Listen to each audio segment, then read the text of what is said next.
Bonjour à toutes et à tous. Merci d'être là, parce que je pense que c'est un sujet qui est vraiment important.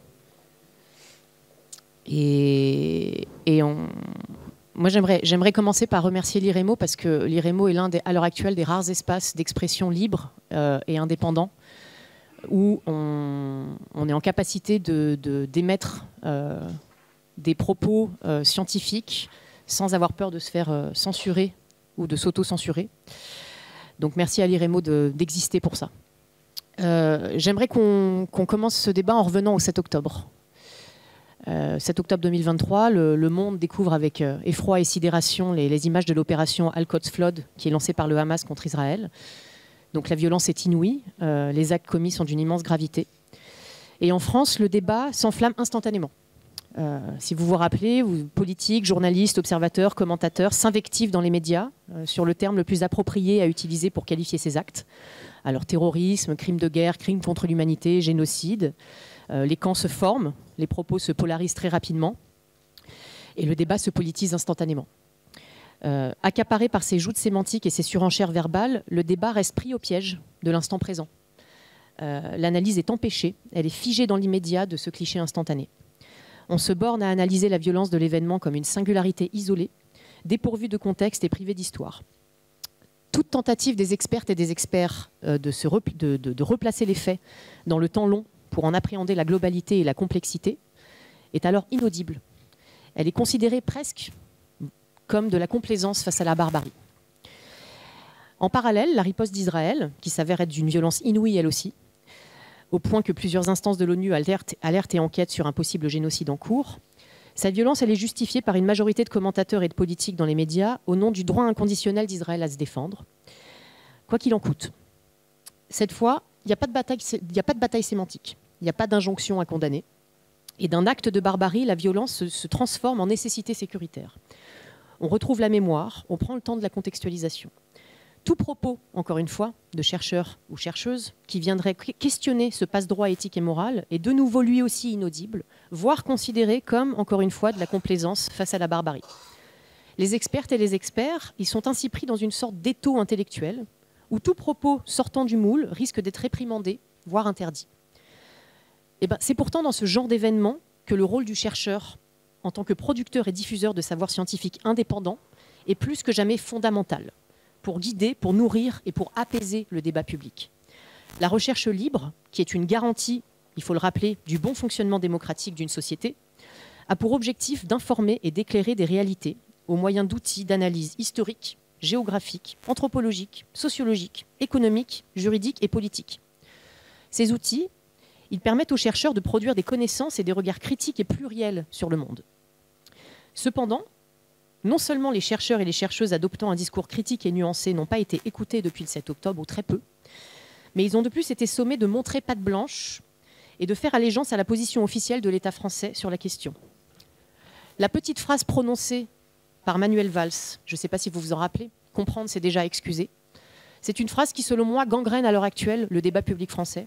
Mais pas seulement le débat public, elle gangrène également les institutions publiques, et le monde universitaire n'y échappe pas. Celles et ceux qui osent s'aventurer à refuser d'employer le terme de terrorisme pour qualifier l'attaque du 7 octobre ou tentent simplement d'effectuer un travail qui est pourtant fondamentalement nécessaire, de recontextualisation politique, sociale, économique ou historique, sont accusés d'apologie du terrorisme ou font l'objet de procédures disciplinaires au sein de leurs institutions de rattachement. Les espaces de discussion et d'analyse sur la Palestine se sont brutalement réduits à peau de chagrin. Les événements scientifiques ont été annulés à la chaîne sous couvert du fameux risque de trouble à l'ordre public, instrumentalisé et brandi comme un pare-feu à la connaissance et à la rationalisation du débat public. Soudain, il devient presque impossible de parler de la Palestine dans le monde académique. On assiste à des faits graves de censure, de répression et d'intimidation. Les mouvements étudiants qui se sont constitués ont été réprimés, parfois très durement. On assiste à des faits graves donc, de censure, et l'expression de la parole académique libre, elle est entravée. Un climat de peur règne, menant à l'autocensure des chercheurs et des chercheuses qui hésitent de plus en plus à s'exprimer dans l'espace public sur le sujet, de peur des répercussions sur leur vie personnelle et professionnelle. Les dynamiques inquiétantes observées au sein de la sphère académique reflètent un phénomène structurel plus large de répression de paroles et d'expression de pensées non hégémoniques. Les censeurs et les censeuses ont un biais idéologique qu'ils et elles imposent sans précaution, en refusant l'échange intellectuel qui est au cœur des pratiques des chercheurs. Pourtant, et j'aimerais citer un extrait du livre de Jérôme Orteau, dont on va parler un petit peu ce soir aussi sur les libertés académiques, Mikhail Ignatieff, dans cet ouvrage précisément, dit que les universités comptent parmi les plus anciennes institutions autonomes du monde. Elles luttent depuis des siècles pour garantir leur indépendance vis-à-vis de l'Église et de l'État. Et cette bataille, qui remonte au Moyen-Âge, est l'une des plus anciennes batailles en Europe pour la liberté intellectuelle et démocratique. Cette indépendance, elle semble plus que jamais menacée aujourd'hui, précisément dans ce débat. Et c'est de ça dont on va parler pendant les 2 prochaines heures ensemble, avec donc 4 invités. Bonjour Ludmila, il n'y a pas de souci, bienvenue. Qui vont vous parler tour à tour de leur... qui représentent, et je trouve que c'est vraiment très intéressant, un panel très complet du monde académique français, et qui vont vous présenter leurs expériences et leur... par rapport à ce sujet. Donc on va commencer avec vous. Je vais vous présenter au fur et à mesure de vos interventions, mais on va commencer par vous, Jérôme Orteau. Vous êtes politiste, maître de conférences à l'université Paris-Dauphine PSL Research University, et vous êtes auteur du livre dont je parlais tout à l'heure, qui s'appelle Pensée captive, répression et défense des libertés académiques en Europe centrale et orientale et au-delà, publié chez Codex en 2024, que je vous recommande vivement. Non. Vous êtes un fidèle de l'IREMO, vous travaillez notamment sur la Tunisie, vous êtes intervenu déjà régulièrement à l'IREMO pour parler de Tunisie. Eh bien, écoutez, sans plus tarder, je présenterai les autres intervenants plus tard avant leurs interventions. Je vous laisse la parole, et une fois que vous aurez pris la parole, ce que je vous propose, c'est de faire un petit échange avec le public tout de suite, pour éviter que le public attende la fin des 2 heures pour poser ses questions. Comme ça, voilà, on peut échanger. Eh ben, je vous laisse la parole, Jérôme. C'est à vous. Merci beaucoup. Ah oui, j'ai le micro-cravate. Donc je démarre. Comme ça, je ne dépasserai pas les 15 minutes.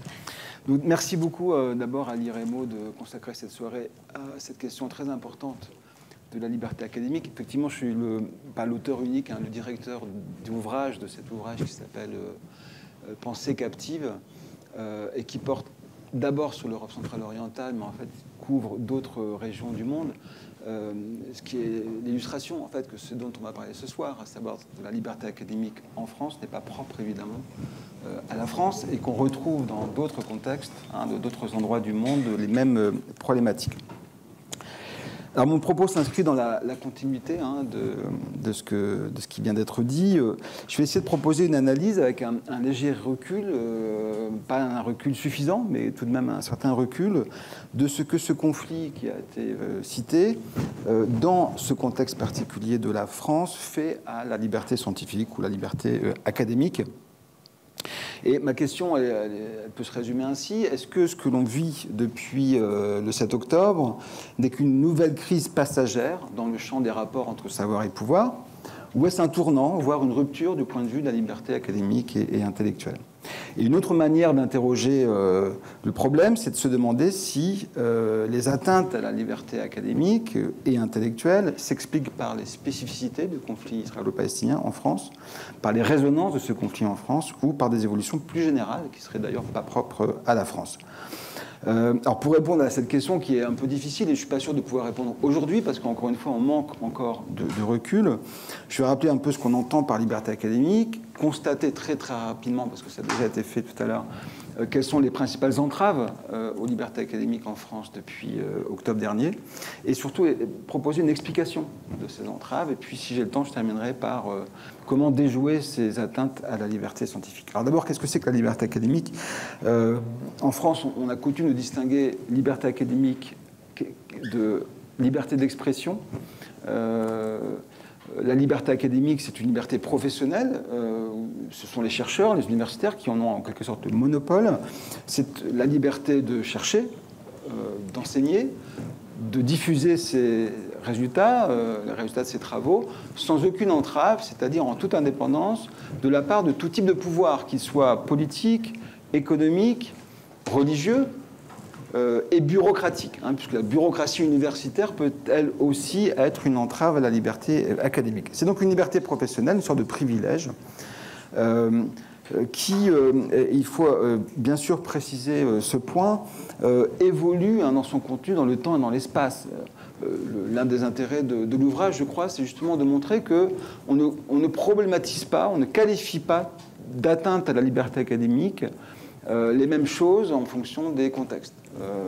Un exemple comme ça, pour le dire très vite, l'autonomie des universités, qui est désormais quasiment une condition presque universelle de l'indépendance intellectuelle et académique, n'est pas, par exemple, perçue en France tout à fait comme une condition de la liberté académique, peut même être parfois qualifiée d'atteinte possible à la liberté académique parce qu'on fait plus confiance à l'État.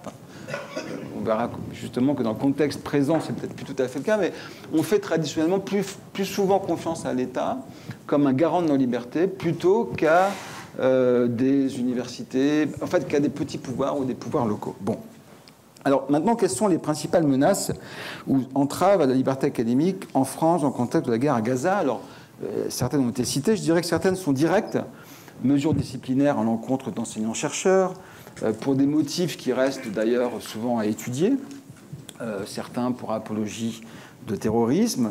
Il faut savoir que ces cas-là restent confinés dans une certaine opacité pour différentes raisons, en particulier parce que les personnes concernées ne veulent pas forcément rendre publiques ces atteintes, qui sont quand même des atteintes à leur probité intellectuelle, contre lesquelles il est quand même difficile de se défendre publiquement. Deuxièmement, alors dans d'autres pays, il y a des exclusions, exclusion de chercheurs et licenciements. Deuxièmement, des prises de parole publiques et bruyantes de la part d'autorités politiques, de personnalités politiques et intellectuelles dans des grands médias qui condamnent toute forme de prise de position critique à l'égard de la politique israélienne. Et, ça a été dit tout à l'heure, la quête même d'une analyse compréhensible de la situation. L'intervention sans invitation préalable de Gabriel Attal à conseil d'administration de la FNSP en est l'illustration la plus édifiante.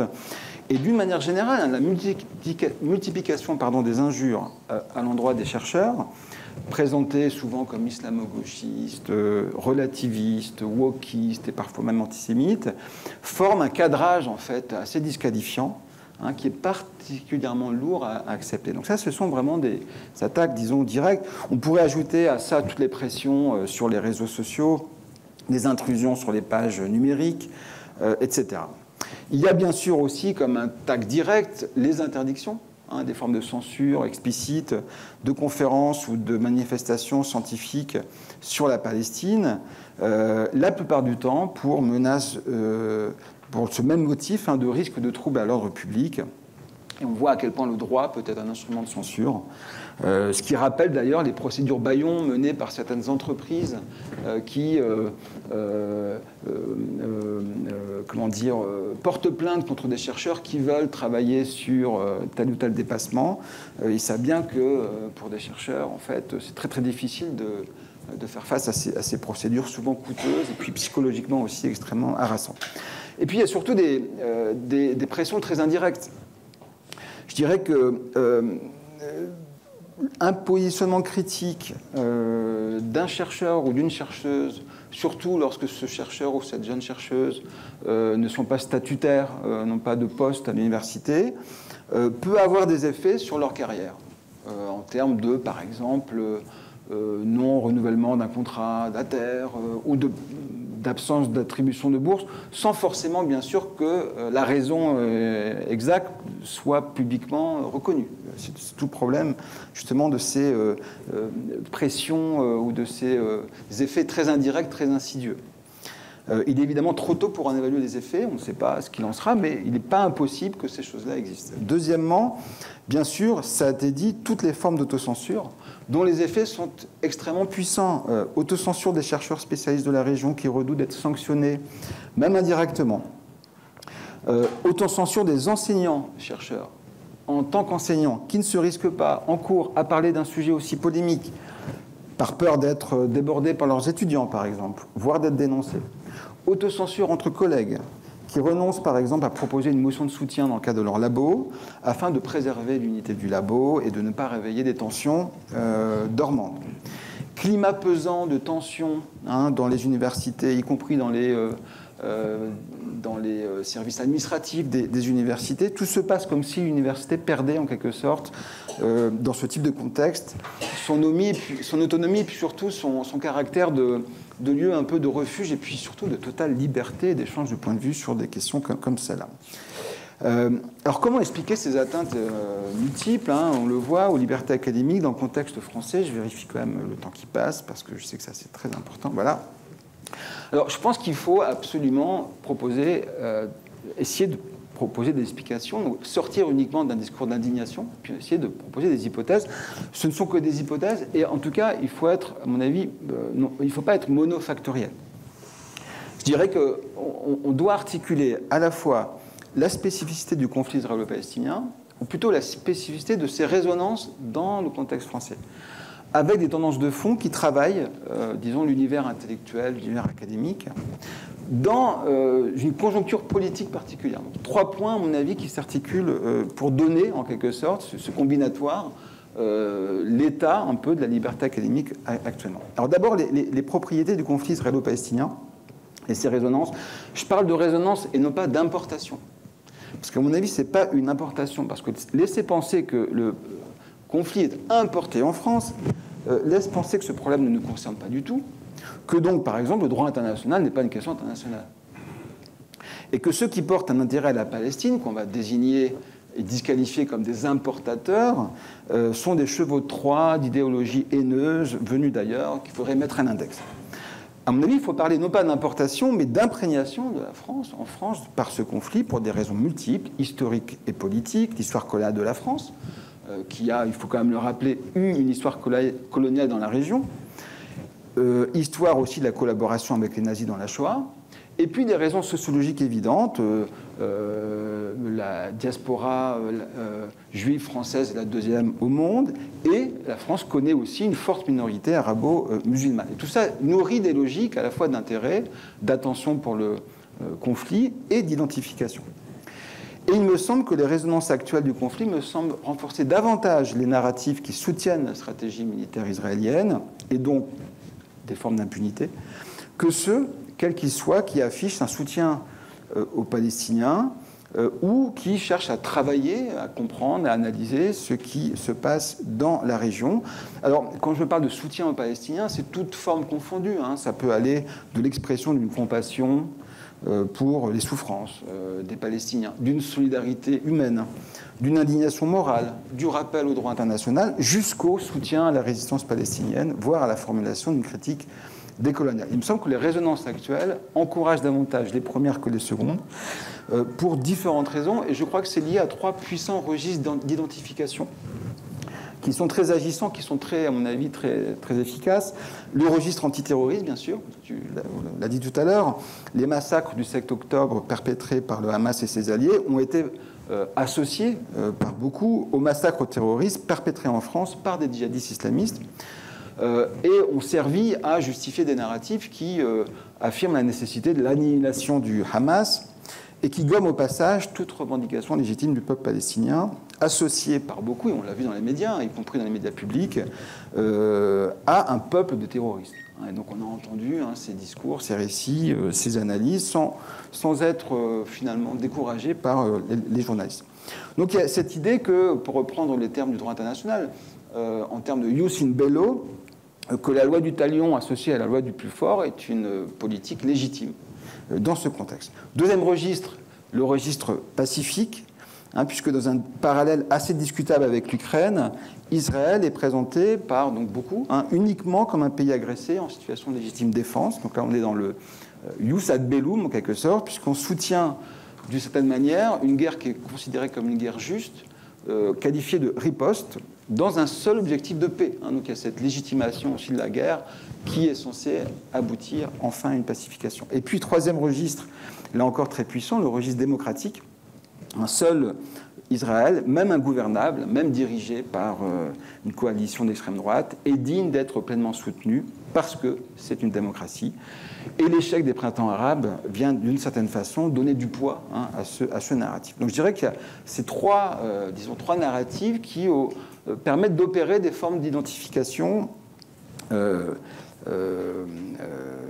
Mais je dirais que ça n'est pas suffisant. Hein, pardon, avant d'en venir au deuxième point, certains diraient, mais je ne suis pas compétent pour le dire, et puis je ne suis pas sûr qu'en tout cas il faille enfermer le débat à ça, mais certains disent parfois, analysent les choses en disant oui, mais il y a aussi une question de psychologie collective, l'idée d'une mauvaise conscience en France liée à la Shoah, qui expliquerait aussi ce soutien. Bon, certainement que cette dimension agit, je n'ai pas de compétences vraiment pour la décrire et l'expliquer.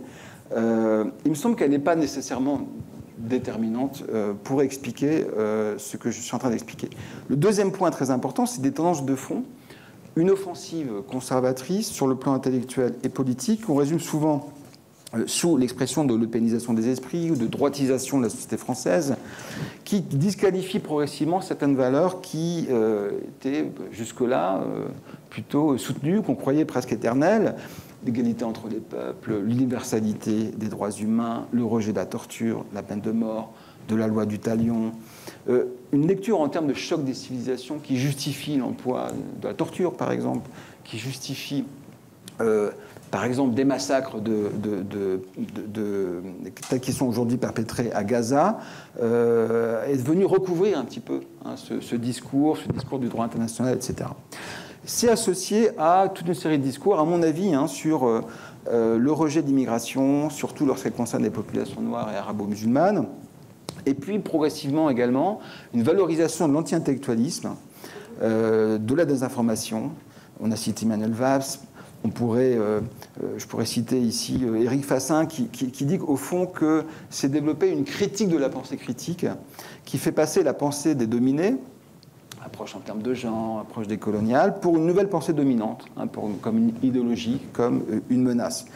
Mathieu Pot de Bonneville qui évoque, pour ironiser un petit peu sur cette notion de djihadisme d'atmosphère de Gilles Kepel, qui parle de macartisme d'atmosphère, pour caractériser un petit peu ce climat intellectuel français qui a des résonances dans les universités. Je voudrais dire une chose ici, et je tiens vraiment à le dire, c'est que ce n'est pas spécifique à la France, ni même aux sociétés occidentales. C'est-à-dire, ce que je suis en train de dire ne signifie absolument pas qu'il faudrait, du coup, tenir un discours anti-occidental, parce que ça, ce serait réservé à l'Occident. Pas du tout. En Tunisie, par exemple, on observe en Tunisie, certes, un soutien sans faille au peuple palestinien, une critique très forte du colonialisme, tout à fait juste, mais on retrouve la même pensée conservatrice, la même, par exemple, pensée conservatrice à l'égard des migrants et de tous ceux qui, intellectuellement, travaillent sur la question migratoire en Tunisie. On retrouve là-bas la même criminalisation à la fois des migrants et des intellectuels qui portent la question des dominés des damnés de la terre tunisiens.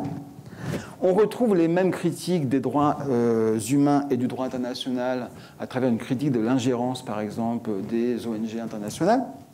On retrouve les mêmes atteintes à la liberté académique. Par exemple, ceux qui travaillent sur l'histoire des Juifs tunisiens sont ostracisés en Tunisie aujourd'hui.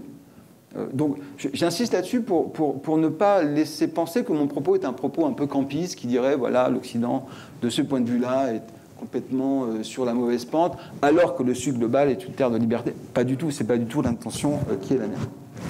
J'ajouterai cependant que dans le cas français, il y a une étroite articulation entre cet anti-intellectualisme qui travaille vraiment le fond, au cœur plutôt, pardon, le monde intellectuel et l'espace public, et les spécificités des résonances du conflit dans ce pays.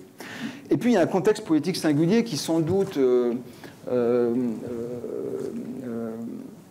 porte, si vous voulez, une dimension d'exagération un petit peu de tout ceci. C'est les menaces que fait peser l'extrême droite sur la vie politique française, qui contribuent, à mon avis, à radicaliser des offres politiques, y compris ce qu'on a appelé pendant un certain temps l'extrême centre, en gros le camp macroniste, qui aujourd'hui, en fait, pense que pour se renouveler, il faut marquer le Rassemblement national à la culotte.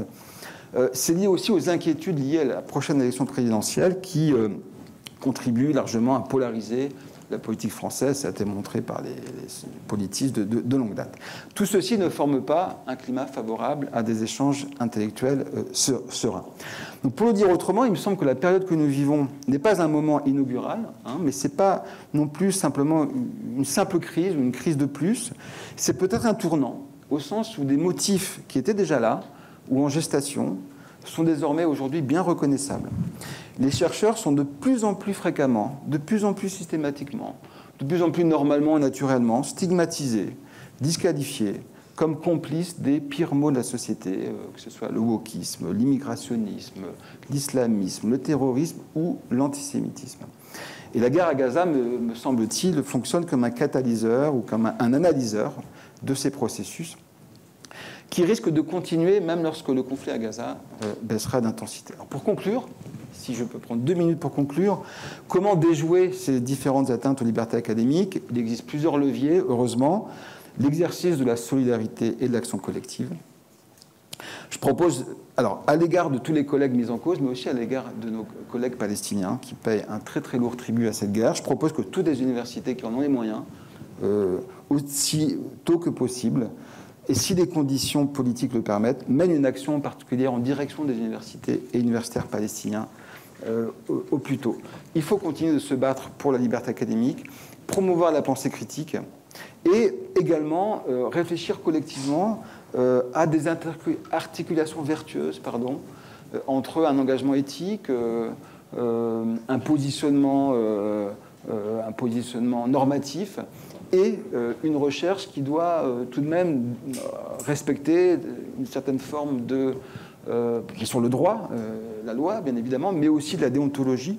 Et je crois que le contexte actuel est propice justement à ces réflexions, à la fois en tant que chercheur, entre chercheurs, mais aussi avec le public, parce que je pense, je terminerai là-dessus, il est absolument, à mon avis, nécessaire que le grand public, comme on dit, le public est grand au sens noble du terme, mais le public, en tout cas tous ceux qui ne font pas profession de chercher, d'enseigner ou de transmettre un savoir, comprennent que la liberté académique, c'est aussi leur liberté. Certes, ils ne peuvent pas en bénéficier directement, mais ils sont les dépositaires de la liberté des chercheurs, parce que celle-ci est sur la sellette, le contexte le montre, et on peut très bien imaginer, comme ça a été le cas en Pologne, en Hongrie, en Turquie, en Russie, en Azerbaïdjan, en Chine, en Iran, en Inde, en Tunisie, je peux continuer la liste, les libertés académiques sont toujours l'objet de remise en question de la part des pouvoirs, quels qu'ils soient, et nous ne sommes pas totalement immunisés contre ce risque. Voilà. Merci. Merci beaucoup, Jérôme. Alors, ce que je propose, c'est de vous permettre de rebondir tout de suite sur l'intervention de Jérôme. Est-ce que vous avez des questions? Alors, il y en a une juste derrière vous, et ensuite... Attendez, non, il faut prendre le micro. On a une question derrière, et ensuite on vous passe le micro. Allez-y. Bonjour, merci beaucoup pour la présentation. Moi, j'ai une question qui est peut-être un peu prosaïque, mais je me demandais s'il existait des plateformes ou des outils qui répertorient justement toutes les atteintes à la liberté académique en France. Alors, c'est une excellente question. D'abord, il existe à l'échelle internationale une association qui s'appelle Scholars at Risk, donc chercheurs en péril, qui répertorie toutes les atteintes que l'on peut répertorier aux libertés académiques dans le monde entier. C'est très intéressant parce que ça permet de comparer ces différentes attaques, puis surtout d'avoir des traces. Il existe un index des libertés académiques qui classe et qui note en quelque sorte chaque pays de ce point de vue-là. En France, il y a des initiatives disparates, mais il manque, disons, une instance. Ça pourrait être une association, ça pourrait être une fondation, ça pourrait être une société savante, un peu comme l'IREMO l'est, qui serait vraiment consacrée à ce travail. Ça n'existe pas. Donc, pour l'instant, ce n'est pas unifié. Par contre, si on cherche bien, évidemment, on peut répertorier un grand nombre de ces atteintes. Mais ça n'est pas unifié, et c'est des enjeux, justement, actuels dans les communautés universitaires qui consisteraient à s'organiser de manière un petit peu plus efficace. Parce que ce qu'on constate, c'est que les universitaires s'organisent, se défendent, se mobilisent, ils savent le faire que quand ils sont strictement, directement attaqués, mais on peut dire qu'en dehors des périodes de crise, plus personne en fait ne s'intéresse à ces questions et on est les premiers à le regretter au sein même des milieux académiques. Alors, ma réponse n'était pas assez prosaïque, pardon, mais en tout cas sur Gaza, alors par contre, sur ce qui se passe en France depuis Gaza, il y a donc, tu pourras en parler mieux que moi, hein, c'est pas une association, c'est un collectif qui s'appelle CLES, voilà, et qui répertorie alors là l'ensemble des formes de censure, de controverses, tous les problèmes posés par tous les problèmes que ce conflit suscite dans les universités et les milieux de recherche en France. Et ça, il suffit de s'abonner, mais on pourra en donner ça tout à l'heure. Ouais. Deuxième question. Madame. Il faut prendre le micro, oui, sinon... Oui, bonjour. Alors moi, je ne sais pas si j'ai bien compris, mais vous semblez dire qu'il y a une espèce de discours ou de pression générale, en tout cas politique, pour le soutien à Israël contre la Palestine. Et moi, je ne ressens pas ça du tout, ni au niveau des infos, ni au niveau des prises de parole des politiques. Je ne ressens pas, encore une fois, en écoutant, voilà, en suivant les informations, etc., je ne ressens pas une pression ou une critique systématique des Palestiniens par rapport aux Israéliens. Alors, je trouve même que c'est plutôt... On en est à combien de procédures disciplinaires? On est plus de plusieurs centaines. Hein, oui, alors, il y a... Vas-y. Il y a le discours... comment dire? Il y a le discours public. Il y a le discours des autorités publiques, des personnalités politiques et, disons, des intellectuels médiatiques. Bon, d'un côté. Alors, je ne suis pas spécialiste des médias, hein, mais... je me souviens avoir lu une enquête menée par, mais justement, je n'arrive pas à me souvenir de... Oui, Acrimed. Voilà, Acrimed, alors c'était il y a quelques semaines, voire quelques mois, qui montrait, on pourrait vous donner les références, qui montrait exactement l'inverse de ce que vous dites. C'est-à-dire que la part consacrée dans les médias à des considérations humanistes, politique, scientifique aux Palestiniens était extrêmement réduite par rapport à la part consacrée au massacre du 7 octobre, par exemple. Et ça, je veux dire, c'est des systèmes de comptage du temps, et pas seulement quantitatif, mais aussi qualitatif. Alors, on peut contester ça, hein, mais je... Attendez. Ce qui est très intéressant dans ce que vous dites, madame, c'est pas si c'est plus ou c'est moins, c'est votre ressenti. Et je pense que moi, mon métier de chercheur, c'est de dépasser mes ressentis. Oui. C'est-à-dire que moi, effectivement, ce que j'entends, ce que je vois, ce que je lis, va plutôt... Mais parce que vous lisez peut-être des choses qui vont dans le sens de ce que vous pensez déjà, ce qu'on appelle un biais de confirmation. Pour lire, d'accord. Mais les infos qu'on entend... Alors oui, effectivement, je ne dis pas sur CNews ou... Bah voilà, non mais aussi... oui. Oui, non mais le problème c'est qu'en fait, il faut aussi...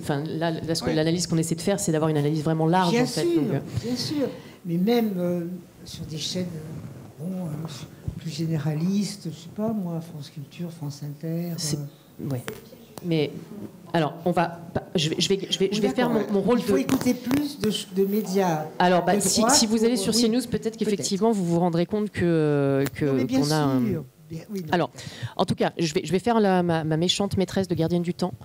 On va continuer le débat. De toute façon, l'idée du débat, c'est vraiment de pouvoir rebondir sur les interventions de chaque personne.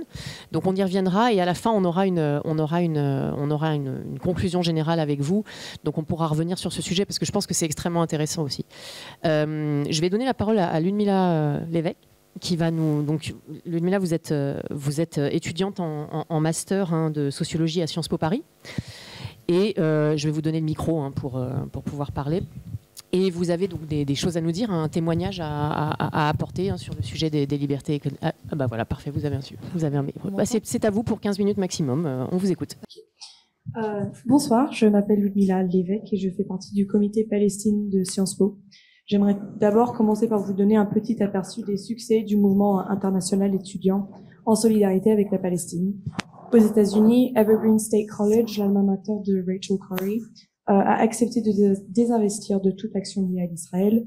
University of California, Riverside a désinvesti $1 million d'Israël. De nombreuses autres universités, notamment Brown et Northwestern, ont déclaré qu'elles rendraient publics leurs investissements liés à Israël. En Norvège, Oslo Met, université du sud-est de la Norvège, l'école d'architecture de Bergen et l'université du Nord ont décidé de rompre leur partenariat avec les universités israéliennes. En Espagne, la conférence des recteurs d'université a décidé de suspendre les accords de collaboration avec les universités et les centres de recherche israéliens qui n'ont pas exprimé un engagement ferme en faveur de la paix et du respect du droit humanitaire international. Aucune université israélienne ne remplit ces conditions, comme l'ont démontré de nombreux chercheurs, dont l'anthropologue israélienne Maya Wend, dans son livre récemment publié Towers of Ivory and Steel. Cette décision concerne 50 universités publiques et 26 universités privées en Espagne. En Irlande, les étudiants de Trinity College ont organisé un campement de solidarité et ont réussi à négocier un accord avec l'université pour qu'elle se désinvestisse des entreprises israéliennes. Cela n'a pris que 4 jours et la police n'a pas intervenu une seule fois.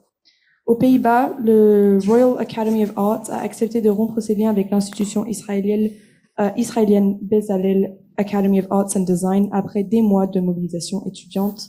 En Italie, l'université de Milan suspend son accord avec l'université d'Ariel, implantée dans une colonie israélienne illégale, et s'engage à ne pas renouveler à la suite des mobilisations étudiantes. Au cours de ces derniers mois, des manifestations de solidarité ont également eu lieu dans des universités au Brésil, en Australie, à Cuba, en Inde, en Argentine et bien sûr en France. Mais en France, on en est où? À Sciences Po Paris, l'exemple que je connais le mieux, nous avons dressé une liste de demandes alternatives lorsqu'il est devenu évident que le fait même de soumettre la question d'un boycott académique au vote du Conseil de l'Institut et du Conseil de l'administration n'était, et je cite, même pas du domaine du possible. Bien que cela ne suffise pas à nous dissuader, nous négocions actuellement avec l'administration sur ces nouvelles demandes que j'appelle affectueusement notre prix de consolation pour le moment. Ce mouvement étudiant international nous donne, à moi et à beaucoup de mes camarades, beaucoup d'espoir. Mais je serais en train de mentir si je disais que nous n'avons pas été déçus par ce que nous avons pu réaliser ce semestre. Cela s'explique certainement en partie par le fait que ces choses prennent du temps. Il est ridicule d'espérer d'obtenir un boycott universitaire après un semestre de mobilisation étudiante, mais surtout en France, nous partons d'extrêmement loin.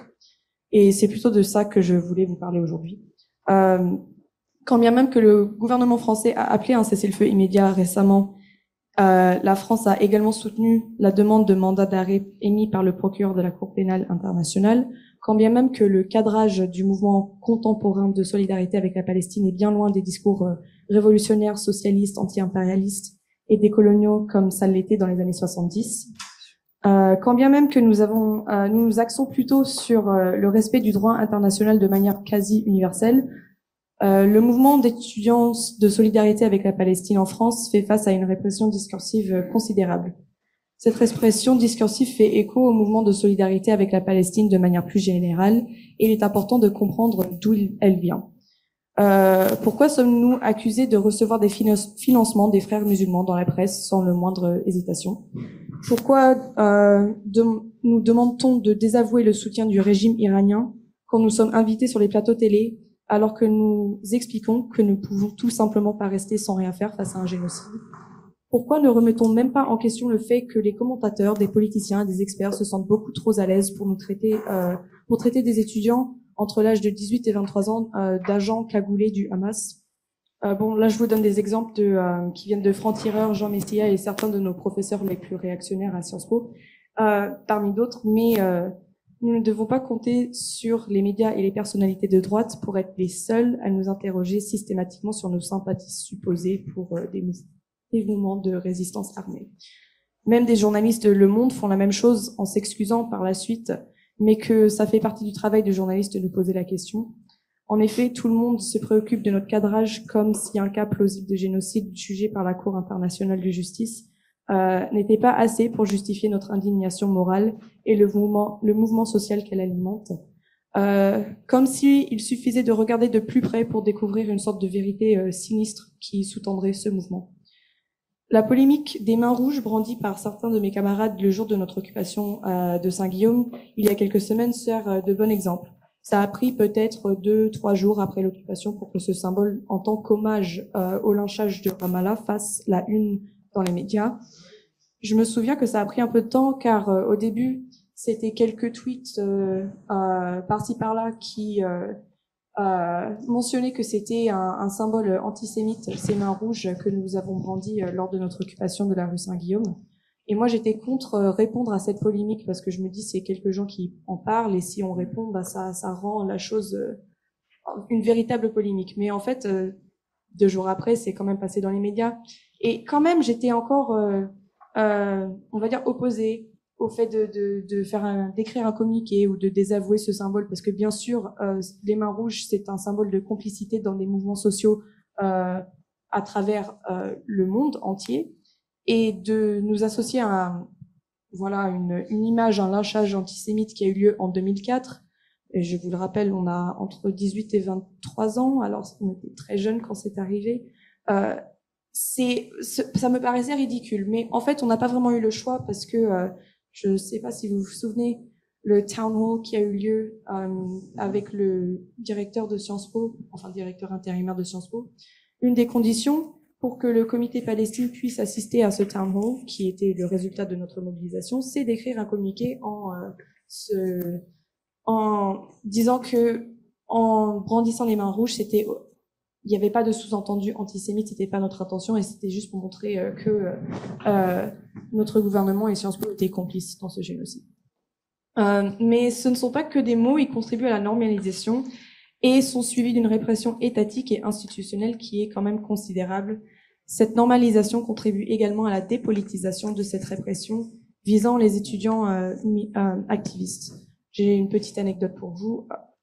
Pas dans mes négociations avec Jean Dasser, mais avec d'autres membres de l'administration qui étaient plus habiles à rendre ses paroles moins antagonistes. On m'a expliqué que M. Basser était très conscient de son statut de directeur intérimaire de Sciences Po. Il ne pouvait donc pas s'engager dans une démarche politique qui engagerait aussi le prochain directeur de Sciences Po en parlant de soumettre à un vote un boycott académique au Conseil de l'Institut et au Conseil de l'administration. Par contre, appeler les forces de l'ordre à évacuer par la force des étudiants militants de leur propre université est un engagement politique pour lequel ils ne semblent pas avoir de réserve, même si c'était la première fois qu'une telle opération a été autorisée à l'intérieur de Sciences Po. Mais c'est pas seulement à Sciences Po, il y a 86 étudiants à Paris 1 qui ont été mis en garde à vue après avoir occupé un amphithéâtre vide au sein de leur université. Cette arrestation massive a donné lieu à plusieurs incidents de violence policière et de vices de procédure qui sont détaillés dans leur communiqué que je vous conseille fortement d'aller lire. Même des lycéens se font réprimer violemment par des forces de l'ordre quand ils tentent de bloquer leur lycée en soutien avec la Palestine. Alors on y revient. Le soutien à la Palestine est souvent le canari dans la mine de charbon pour les droits civils dans une démocratie. Les institutions académiques et leur mobilisation étudiante n'en sont pas épargnées. J'ai mes théories pour les raisons pour laquelle c'est le cas, mais bon, si j'ai du temps vers la fin, j'en parlerai plus. Mais là, je suis plutôt ici pour vous donner des anecdotes de militantes à Sciences Po. Mais je veux prendre le reste de mon temps pour parler du véritable succès que nous avons rencontré ce semestre et de la façon dont il est révélateur du point de départ des mouvements de solidarité des étudiants avec la Palestine en France. Alors, au comité Palestine, on revient souvent à cet enjeu de cadrage et comment nous sommes reçus dans l'opinion publique. Peut-être que c'est parce que nous avons bien compris que Sciences Po répond davantage à l'attention médiatique quand il s'agit de mobilisation étudiante, mais je dirais que c'est quand même un peu plus profond que ça. Il se trouve qu'en France, avant de pouvoir être suffisamment respecté pour faire des demandes matérielles à notre gouvernement et à nos institutions, il faut d'abord commencer par prouver que soutenir la Palestine n'est pas une dérive islamo-gauchiste, mais part d'une simple préoccupation humaniste. Je simplifie un peu, mais il y a énormément de dépolitisation et d'autocensure qui se passe dans les AG avant même que vous puissiez voir le résultat final sur vos écrans. Quand je vous ai dit que le cadrage du mouvement contemporain de soutien avec la Palestine est loin de son ancêtre révolutionnaire des années 70, ce n'est pas dû à la préférence personnelle de la majorité des camarades. Simplement, on sait très bien qu'en France aujourd'hui, on part de loin. Je me souviens que le semestre dernier, nous avons passé des heures en assemblée générale à essayer de planifier une action qui aurait dû prendre 30 minutes. L'action, nous voulions nous accaparer des haut-parleurs de la bibliothèque et de lire les noms de Palestiniens tués dans les bombardements israéliens. L'un d'entre nous travaillait même à la bibliothèque, alors ça ne devait pas être si compliqué que ça. Au lieu de ça, nous avons passé 2 heures à débattre de la question de savoir s'il serait trop controversé de lire les noms d'hommes palestiniens âgés de 18 à 60 ans. Le même débat a ressurgi lorsqu'il s'agissait d'inscrire ces noms sur des banderoles pour une manif devant Saint-Guillaume. Nous avons même voté une liste de chants pré-approuvés en évitant au maximum le mot Israël. Le premier semestre du Comité Palestine visait simplement à normaliser le soutien à la Palestine à Sciences Po de la manière la plus inoffensive que possible, et ça me rendait un peu folle. Au début du second semestre, j'ai donc annoncé, lors d'un dîner du Comité Palestine, que j'en avais assez d'être sur la défensive. Ce semestre, nous allions faire valoir nos revendications. En théorie, nous étions tous d'accord. Je vous laisse décider par vous-même si ça a été efficace. Mais oui, ce semestre, je pense que nous avons été trop réactifs à certaines controverses qui ne méritaient pas notre énergie. Mais dans l'ensemble, nous avons bien réussi à placer nos demandes de boycott académique au premier plan de notre mobilisation, à tel point qu'il parlait sur BFM TV de ce que signifiait la fin des partenariats avec les universités israéliennes, qui n'est quand même pas donné. Parfois, il me semble que ce soit pas le cas, que ce n'est pas vraiment un succès. Mais je me souviens qu'au début du deuxième semestre, en janvier, on était en train de chuchoter dans les couloirs à propos d'un boycott universitaire en espérant que personne ne découvrirait que nous étions en train d'étudier cette possibilité. Nous avons utilisé Signal pour organiser des groupes de travail parce que WhatsApp n'était pas assez sûr. Certains d'entre nous pensaient qu'il faudrait des années avant que cette demande soit présentée à l'administration, alors c'est déjà ça. Je suis sincèrement convaincue qu'il s'agit de la plus grande réussite de mon année au Comité Palestine de Sciences Po, ce qui est ironique car cela ne va pas plus loin que la normalisation d'une revendication politique, même si cette revendication est un peu plus développée qu'un soutien général aux personnes en situation de crise humanitaire à Gaza. Voilà. Merci beaucoup. Merci beaucoup, Ludmila, pour ce témoignage. Très important, je pense, à entendre. On va faire la même chose. On va prendre une ou deux questions avant de continuer. Du point de vue institutionnel, est-ce que la liberté académique s'applique aussi aux étudiants? Quelle est la liberté dont disposaient les étudiants? Est-ce que, par exemple, pour Gaza ou comme pour d'autres causes, un étudiant peut être opprimé ou réprimé parce qu'il choisit un sujet qui ne plaît pas à l'administration ou qui n'est pas en odeur de sainteté? Comment ça se passe pour les étudiants? Alors, je peux vous répondre qu'au début, juste après le 7 octobre, c'était assez compliqué, par exemple, de proposer des exposés, des sujets d'exposés dans nos cours qui traitaient la Palestine. Il y a plusieurs de mes camarades qui ont été déconseillés de le faire par leurs profs. Même coller des affiches dans des espaces d'affichage libre à Sciences Po, il y a eu des problèmes par rapport à ça avec l'administration et avec d'autres étudiants.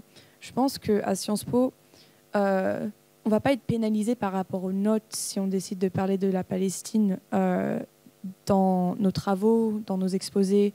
Mais ça, c'est le résultat, enfin, pas la pénalisation des notes, mais ça, c'est vraiment le résultat. Le fait que c'est tellement normalisé, c'est le résultat de notre mobilisation étudiante, parce qu'on partait d'un point en octobre-novembre de l'année dernière, où même parler de, par exemple, réfugiés palestiniens dans un cours de droit international, et c'était déconseillé par des profs aux étudiants. Alors, c'est du progrès qu'on fait, mais c'est quand même partir de très loin. Du coup, moi, je suis étudiante à Sciences Po Toulouse, donc pour vous donner mon expérience, l'année dernière, pour le 49.3, il y a eu des blocages à Sciences Po Toulouse qui ont démarré dès fin février. Notre école a été bloquée durant tout le semestre, c'est-à-dire jusqu'au partiel en fin mai. Les bâtiments étaient bloqués, toutes les salles étaient bloquées, on ne pouvait plus rentrer dedans, rien n'a été fait. Cette année, pour Gaza, Sciences Po Toulouse a voulu faire une manifestation. Au bout d'1 heure, il y avait la police. Pendant 4 mois, ils n'ont rien fait. Pour 1 heure de manifestation, ils ont envoyé la police dans les locaux, dans la cour. Pour une manifestation qui avait lieu non pas dans les locaux, mais dans la cour.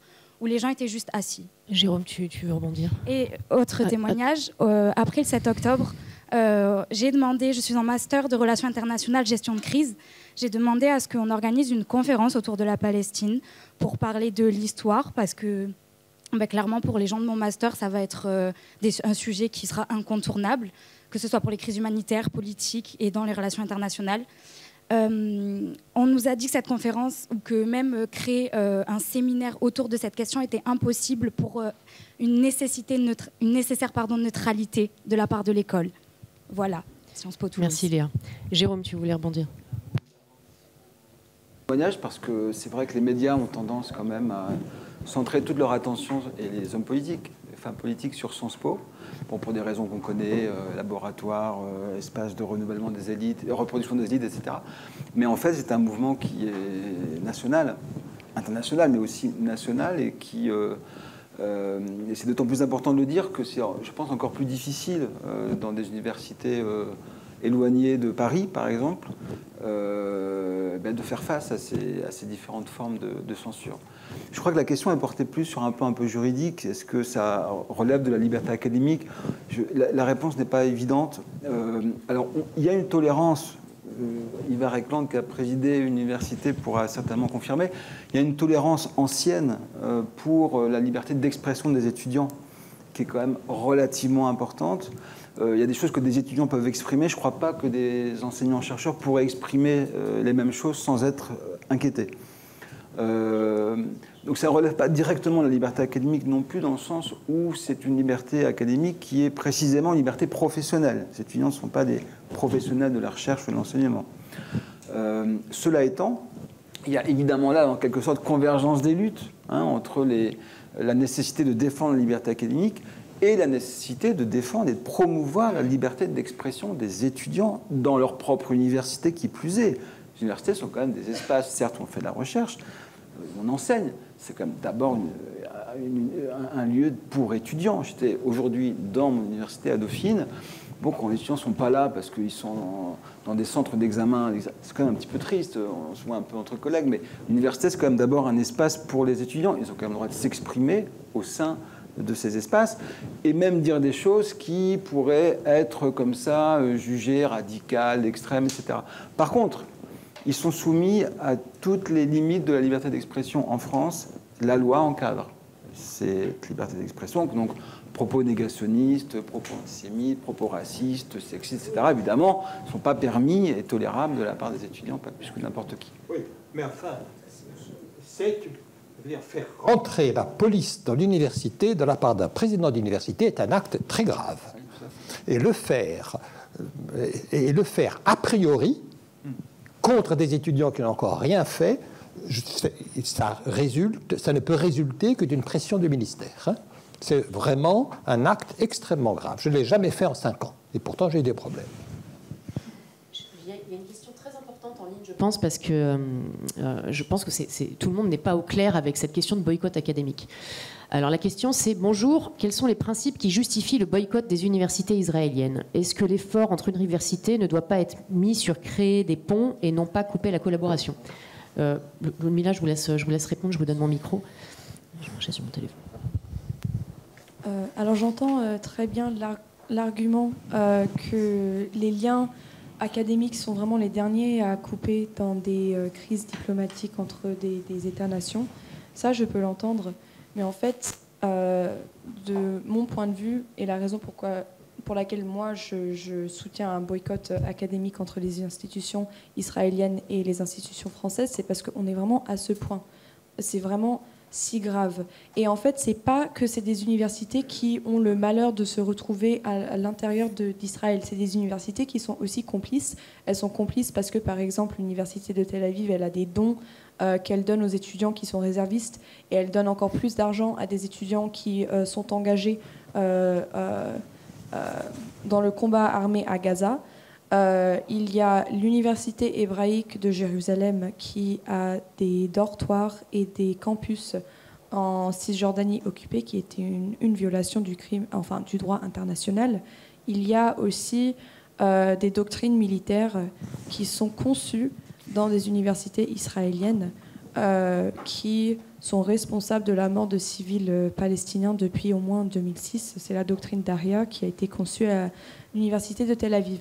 Alors, il y a beaucoup d'exemples et il y a beaucoup de recherches qui a été fait à ce sujet par des gens qui sont beaucoup plus instruits que moi. Je vous recommande fortement de lire le livre de Maya Wind, merci. Maya Wind, anthropologue israélienne qui a écrit Tour d'ivoire et d'acier, qui parle notamment de le rôle des universités israéliennes dans les agressions militaires, que ce soit à Gaza, et aussi la colonisation de la Cisjordanie.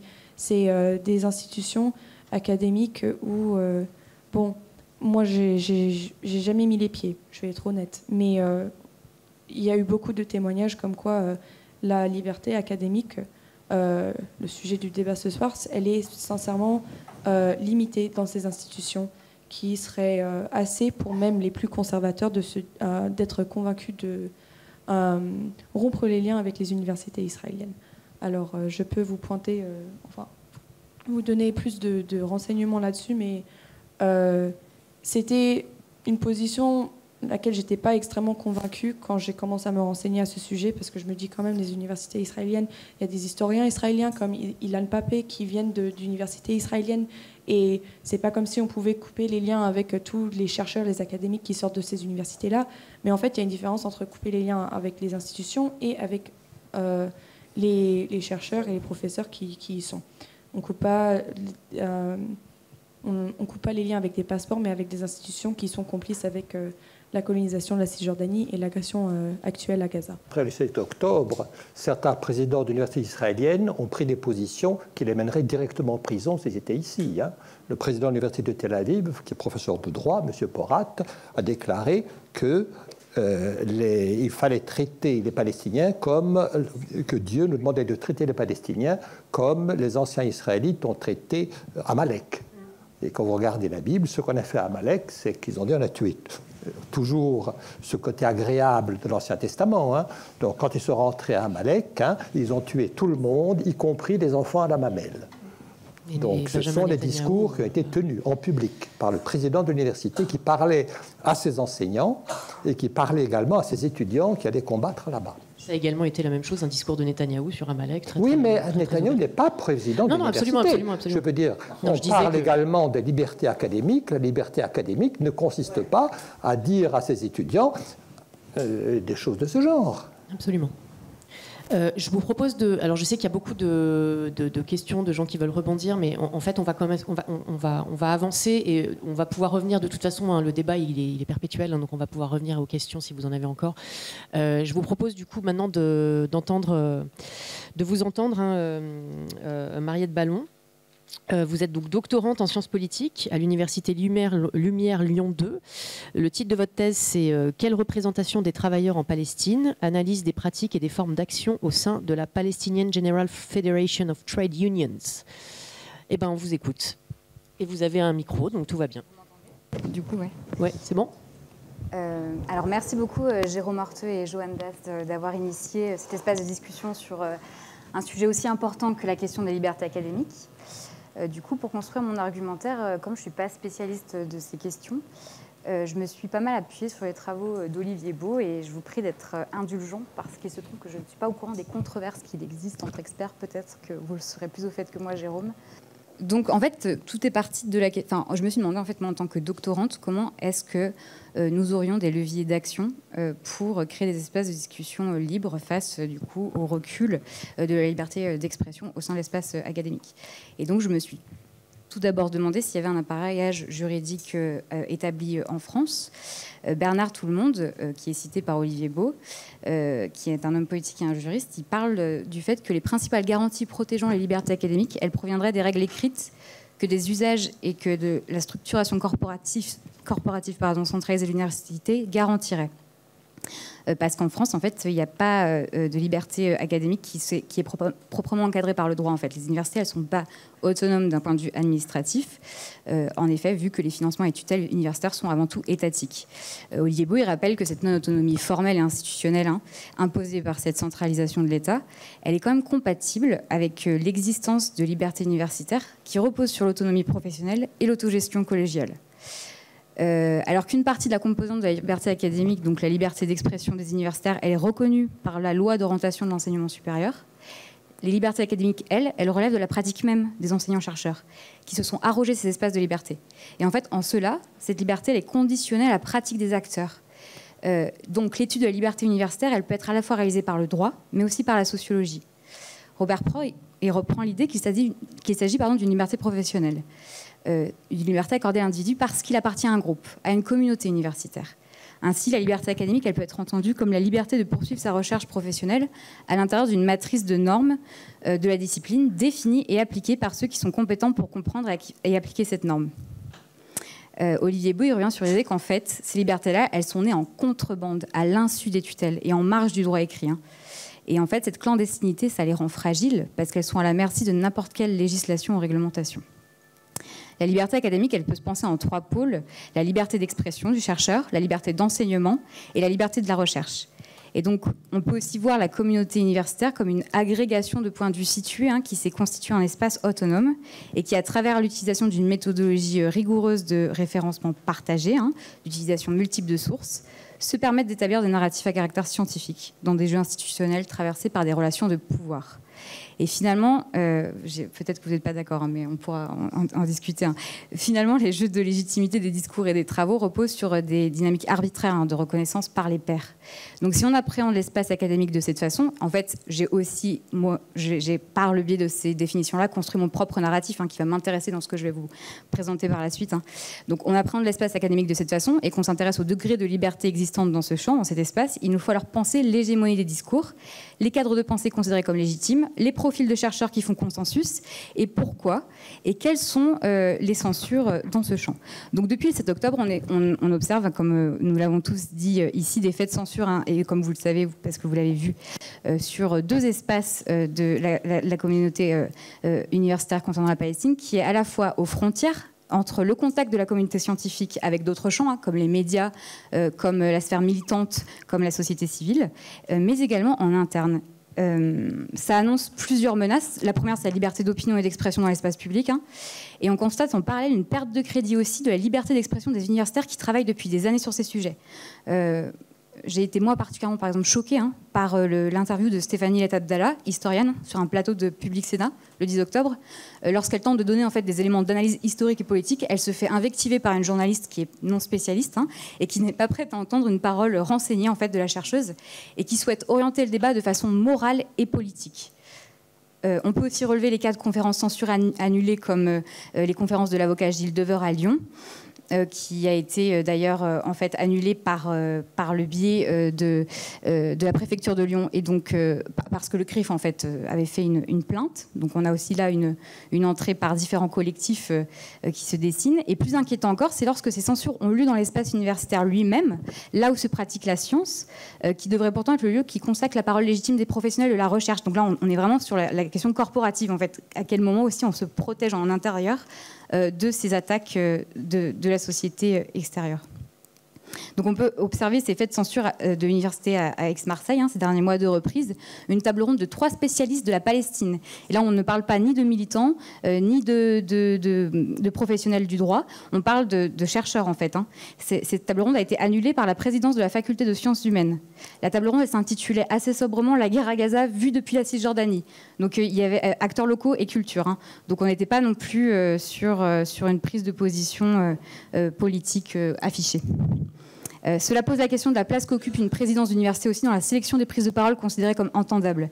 Et en continuité de ces très évidents effets de censure, il se joue en parallèle et à bas bruit des dynamiques antérieures au 7 octobre et que j'aimerais déconstruire avec vous.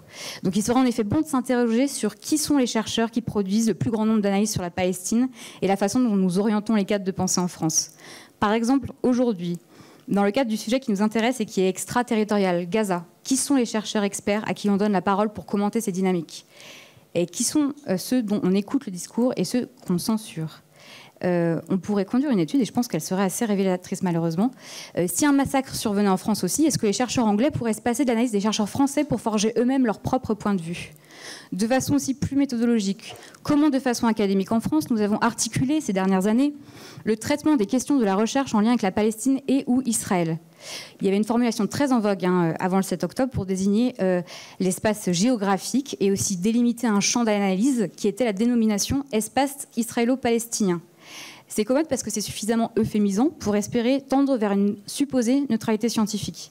En dépassionnant l'intitulé, en désamorçant les antagonismes, avec cet équilibre-là de la collade nominative israélo-palestinien, on met un tiret et c'est parfait. Néanmoins, il faut se rappeler que c'est un parti pris avant tout. Dans le même temps, les chercheurs qui s'intéressent à la société palestinienne ont tendance à reconnaître le fait colonial. Que ce dernier soit euphémisé dans une volonté de rendre la situation plus complexe, donc on parle parfois d'apartheid, parfois d'occupation, que l'on l'adoucisse par des détours conceptuels comme la relation de colonialité, plutôt que de parler de rapports plus francs et directs de colons colonisés. Le fait total, il est là. On tourne autour, mais il est là. À la fin du 19e siècle et au début du 20e siècle, l'implantation coloniale du nouveau Yishuv est un fait historique complètement indéniable, multisourcé par plusieurs historiens palestiniens, anglophones, israéliens. D'ailleurs, comme l'avait d'ailleurs souligné Ludmila, les historiens israéliens qui ont fait le choix de ne pas cacher dans leurs travaux les exactions commises par l'armée israélienne sont souvent inquiétés, voire contraints de quitter le pays.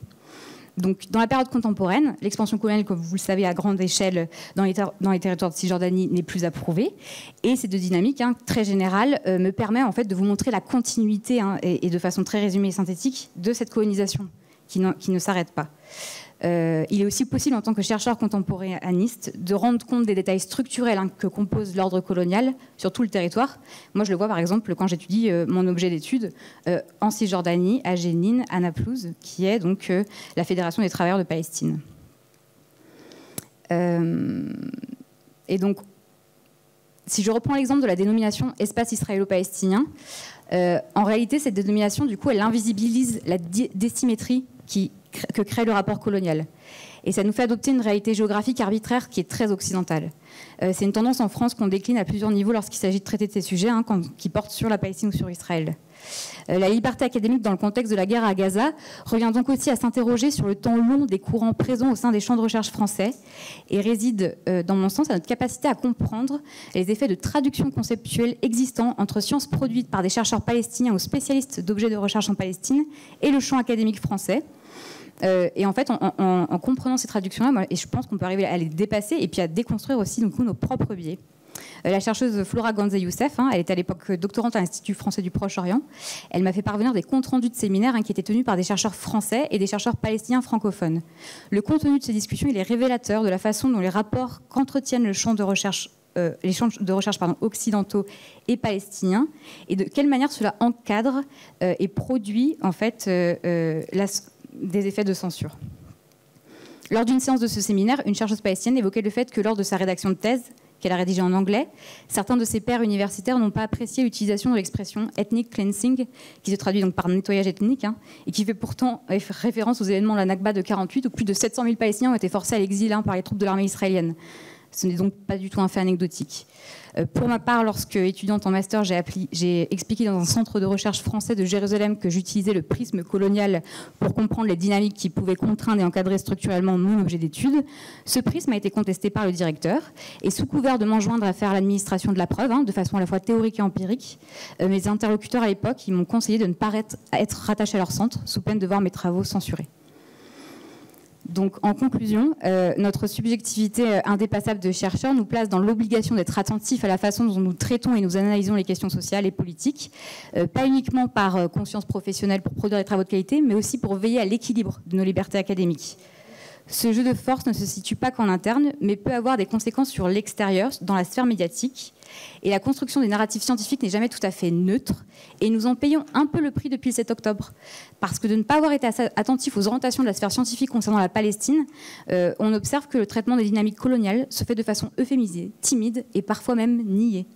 Une des solutions serait alors d'arrêter de vouloir faire consensus à tout prix pour entrer plus directement dans le combat des idées de façon assumée. Pour moi, la liberté académique, ça repose dans la garantie d'assurer un cadre pour que puisse être mené sans entrave ce combat, dans le respect des méthodologies qui sont les nôtres, même si ces échanges dérangent un ordre politique étatique et ou l'opinion publique, parfois déconnectée de ces sujets. Merci beaucoup. Merci beaucoup Mariette pour ce témoignage aussi très très important. Je pense que ça pourrait faire l'objet à l'IREMO, hein, je donne une petite idée hein, d'une rencontre hein, sur la question du fait colonial et de la question coloniale en France et de son traitement en France. Hein. Je pense que c'est fondamentalement lié au sujet qui nous anime aujourd'hui, comme tu le disais. On va refaire le même exercice. Hein. Donc, il y a une question après. Ah d'accord. Alors, est-ce qu'il y a des questions ? Je reviens peut-être un peu arrière, et c'est sur l'interdiction par exemple, par l'évacuation et l'intervention des forces de l'ordre dans les universités. Donc, en fait, la question est aussi de quelle manière on peut, ou s'il y a des actions qui ont été pensées pour faire valoir la responsabilité du directeur de Sciences Po, en l'occurrence, mais aussi dans les autres universités. Et donc, s'il y a en effet ces actions, parce que justement, il y a quand même des règles qui sont, j'imagine, précises, qui devraient régler l'intervention des forces de l'ordre. Et un directeur ou les responsables, en fait, il s'expose aussi il engage sa responsabilité. Et donc, de quelle manière, en fait, on peut faire valoir la responsabilité de ces personnes qui font des actes à la limite, quand même, qui peuvent être qualifiés à la limite d'un État démocratique, si on veut. Je ne sais pas si j'ai bien compris la question, mais j'ai été président d'université. La règle, s'il se passe quelque chose dans l'université, le président est responsable. Bon, alors maintenant, est-ce qu'on fait maintenant, et la police ne rentrera pas dans l'université, bon, sauf sans que le président la demande. Donc c'est une question d'appréciation. Alors maintenant, il y a quand même une collégialité dans l'université. Je pense que le président doit être du côté dans l'université française, il est élu par les étudiants. Hein, il représente les étudiants aussi. Hein, je ne sais pas comment c'est à Sciences Po. Donc il y a quand même un préjugé favorable pour les étudiants. Alors, dans le cas précis que j'entends là, faire intervenir la police dans l'université est une chose grave. Point.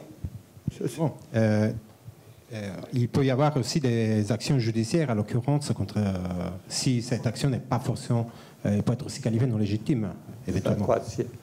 Quel genre d'action? Pourquoi faire? Contre le président. Non, la question est, est-ce qu'il faut faire intervenir, faut rentrer la police dans l'université? Non, la question c'est est-ce qu'on peut sanctionner le président pour avoir justement appelé la police?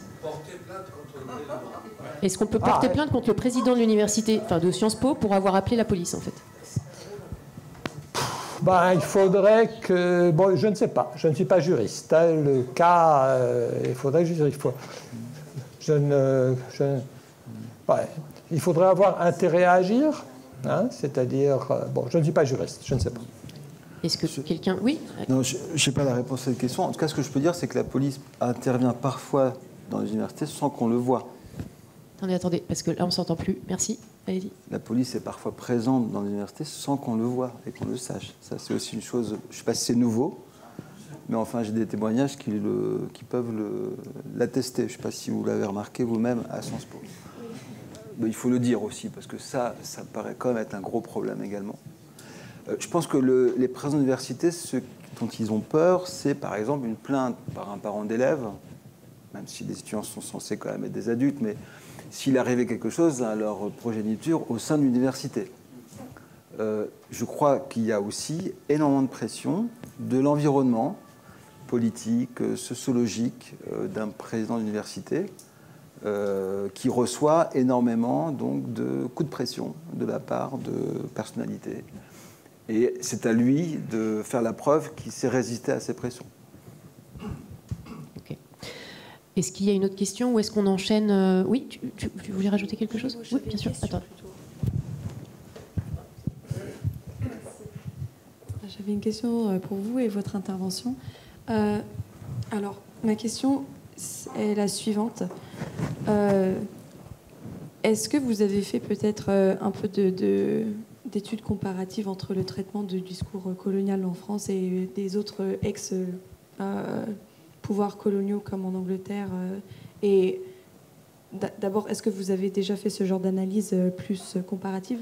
Ok. Et puis, est-ce que vous remarquez une différence marquée entre la manière dont on traite ou on ne traite pas le discours décolonial en France et les autres exemples que vous avez pu étudier dans vos études?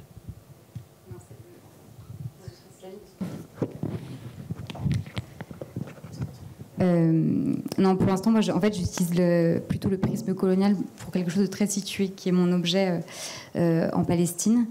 Mais effectivement, par contre, j'avais eu des travaux pour les questions, en fait, plutôt de lutte des classes ou, on va dire, de comment les fédérations syndicales dans les régimes coloniaux, en fait, quel est l'agenda, en fait, pour eux, politique le plus urgent. Et souvent, on se rend compte que la question de la défense des travailleurs passe souvent sous un second plan, au détriment, enfin pas au détriment, mais justement pour la lutte nationale, parce qu'avant tout, c'est la libération nationale qui est la plus importante. Je propose qu'on poursuive avec la dernière intervention de Eva Rekland. Donc vous avez commencé un petit peu à intervenir. Et, vous êtes mathématicien et économiste. Vous êtes président de l'Association des universitaires pour le respect du droit international en Palestine, qui c'est l'ORDIP. Et vous êtes ancien président de l'Université Paris-Dauphine. Donc on vous écoute pour cette dernière intervention. Bon, mais merci de me faire intervenir. Alors je vais commencer par vous décevoir. Comme vous le voyez, je suis un vieux crocodile. J'ai fait toute ma carrière dans l'université française. Depuis étudiant, j'ai tout fait. Je n'ai jamais entendu parler des libertés académiques. Jamais. Alors je vous rappelle que l'université française a été créée par Napoléon Bonaparte. Ça ne remonte pas au Moyen-Âge. La Révolution française a confisqué les biens nationaux, a fermé tous les hôpitaux, les écoles et les universités, et tout a été recréé par Napoléon Bonaparte dans un régime autoritaire. C'est-à-dire nous dépendons du recteur, etc. Et les professeurs sont fonctionnaires. Donc moi, ce qu'on m'a appris, c'était qu'il y a un devoir de réserve. Alors qu'est-ce que c'est que les libertés académiques? Parce que je peux faire liberté d'enseigner, ce n'est pas vrai. Parce qu'il y a des programmes, excusez-moi, on ne peut pas enseigner ce qu'on veut. On est tenu par des programmes. Bon. Et il y a une liberté de recherche, ça en fait ce qu'on veut en principe, mais en ce moment, c'est en train de disparaître beaucoup puisque la recherche est financée par des contrats européens et les contrats européens sont alloués par masse, etc. Donc là aussi, on passe beaucoup de temps à faire ça et on ne fait pas ce qu'on veut. Donc les libertés académiques, bon. Alors, ce qu'on enseigne, alors je vous rappelle, je suis mathématicien. Alors, il y a des programmes. Dans les programmes, qu'est-ce qu'on fait? En maths, bien entendu, on fait ce qu'on veut. Tout le monde s'en fout. Hein, les mathématiques, c'est pas ça, alors aucun problème. Mais en sciences sociales, je comprends que les gens puissent avoir des problèmes. Hein, et je vous rappelle, et là encore, on est surveillé. On ne fait pas ce qu'on veut. Je vous rappelle que le ministre de l'Éducation nationale, Blanquer, et la ministre de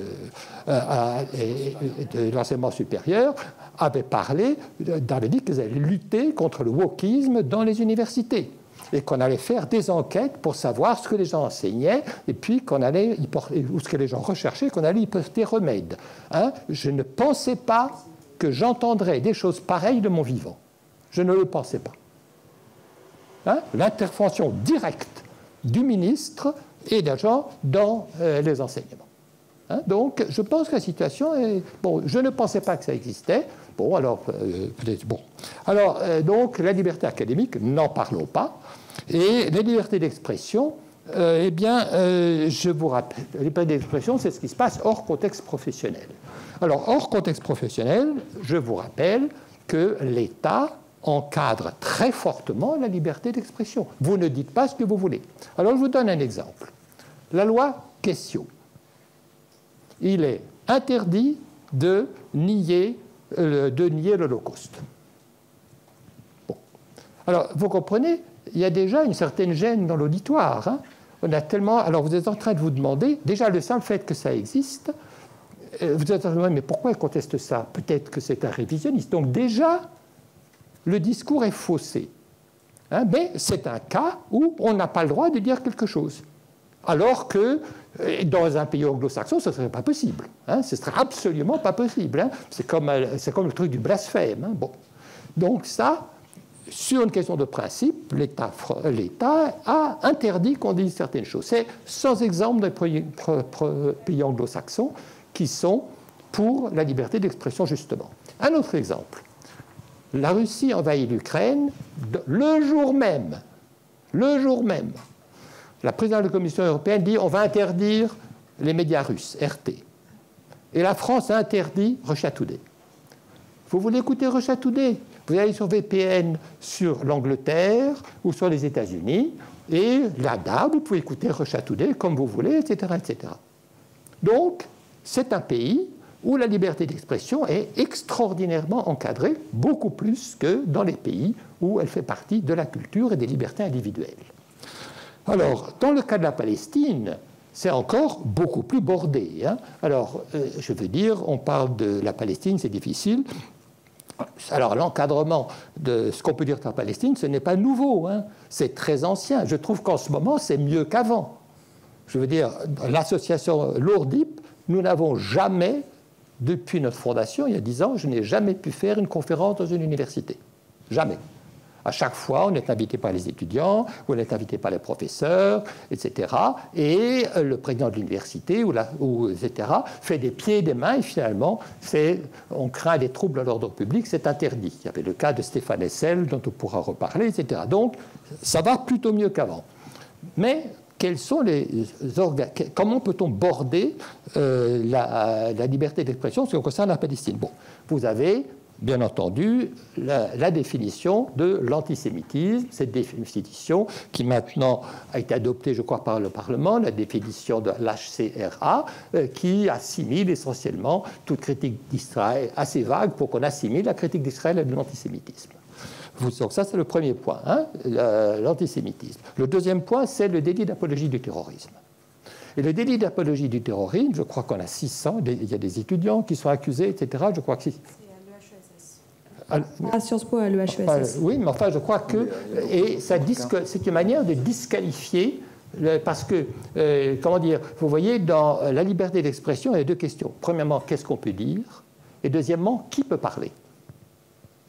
Et le cas de Rima Hassan est parfaitement exemplaire. On veut bien que les gens parlent de la Palestine, pourvu qu'ils ne soient pas palestiniens.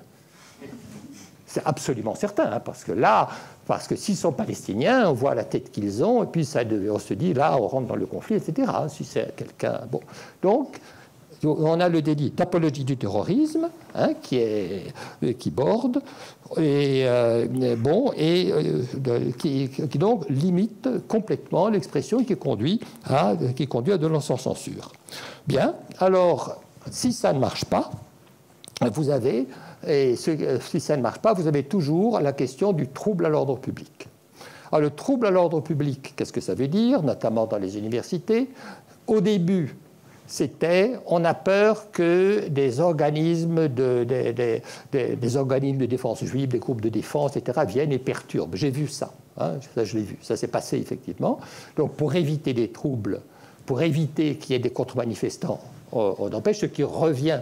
On interdit, ce qui revient à donner un droit de veto à des gens extérieurs. Et maintenant, je vois des arguments qui sont différents vu le contexte international.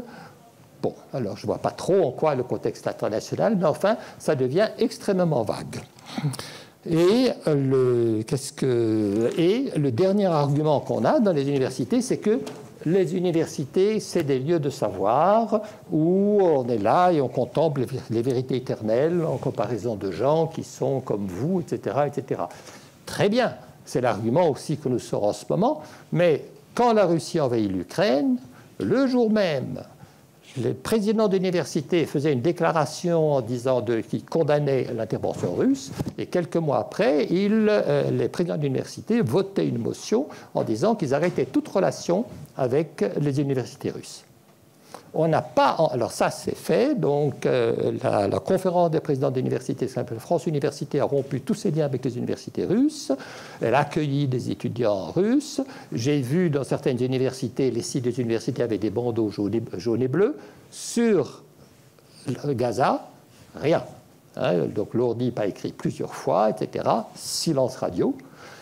Alors, ce qui se passe, je crois, c'est qu'on s'habitue. Vous voyez ? le débat est tellement bordé, le débat est tellement bordé entre l'antisémitisme, l'apologie du terrorisme, les euphémisations. On a tellement l'habitude que c'est bordé qu'on ne s'en rend même plus compte. On ne s'en rend plus compte. Et brusquement, il y a les étudiants. Et les étudiants, eux, ils n'ont pas connu ça, ils ont 17 ans, ils disent « mais ça, c'est pas normal ». Non, mais c'est quand même ça qui se passe. Et après, ça secoue les vieux qui disent « mais merde, hein, qu'est-ce que… » Alors moi, je pense que pour des tas d'excellentes raisons, les universités auraient dû depuis longtemps, françaises, arrêter au moins témoigner leur solidarité envers les universités de Gaza, qui ont toutes été détruites. Je ne parle pas d'étudiants morts, des Gaza. Elles ont toutes été détruites. Ensuite, tous les trucs culturels. Hein. Les cimetières ont été détruits. Hein. Ils ont bombardé les cimetières. Auraient dû au moins faire un geste là-dessus. Et d'autre part, elles auraient dû rompre leurs liens avec les universités israéliennes, exactement comme elles l'ont fait avec les universités russes. Et je remercie les étudiants, non seulement à Sciences Po, mais ailleurs, de nous le rappeler.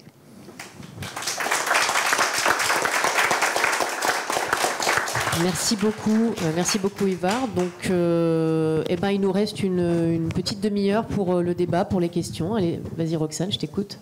Donc merci à tous les quatre pour vos interventions extrêmement intéressantes et ça me permet de rebondir sur ce que tu disais, Joanne, au début sur l'importance de l'existence de ce genre d'espace pour parler de ces sujets-là, parce que pour moi l'IREMO ça a été une bulle d'oxygène dans ce débat politico-médiatique vicié depuis le 7 octobre, qui est délétère. Et voilà, donc merci pour ça, c'était ma première idée. La deuxième chose que je voulais dire, c'est que je voulais rebondir, madame, sur ce que vous disiez tout à l'heure, sur que vous n'aviez pas le sentiment qu'il y avait un biais pro-israélien dans les médias. Des fois, c'est aussi que c'est suffisamment subtil pour ne pas être, vraiment perçu. Des fois, c'est dans les intitulés de une de médias ou dans le vocabulaire qu'on emploie. Par exemple, les Palestiniens, ils disparaissent ou ils meurent. On ne sait pas trop comment. Enfin, c'est pas vraiment expliqué. À l'inverse, les Israéliens, ils sont tués. C'est tous... massacrés, exactement. Oui, donc c'est aussi dans le choix des termes, parfois, que ça se joue et ça se note comme ça, quoi.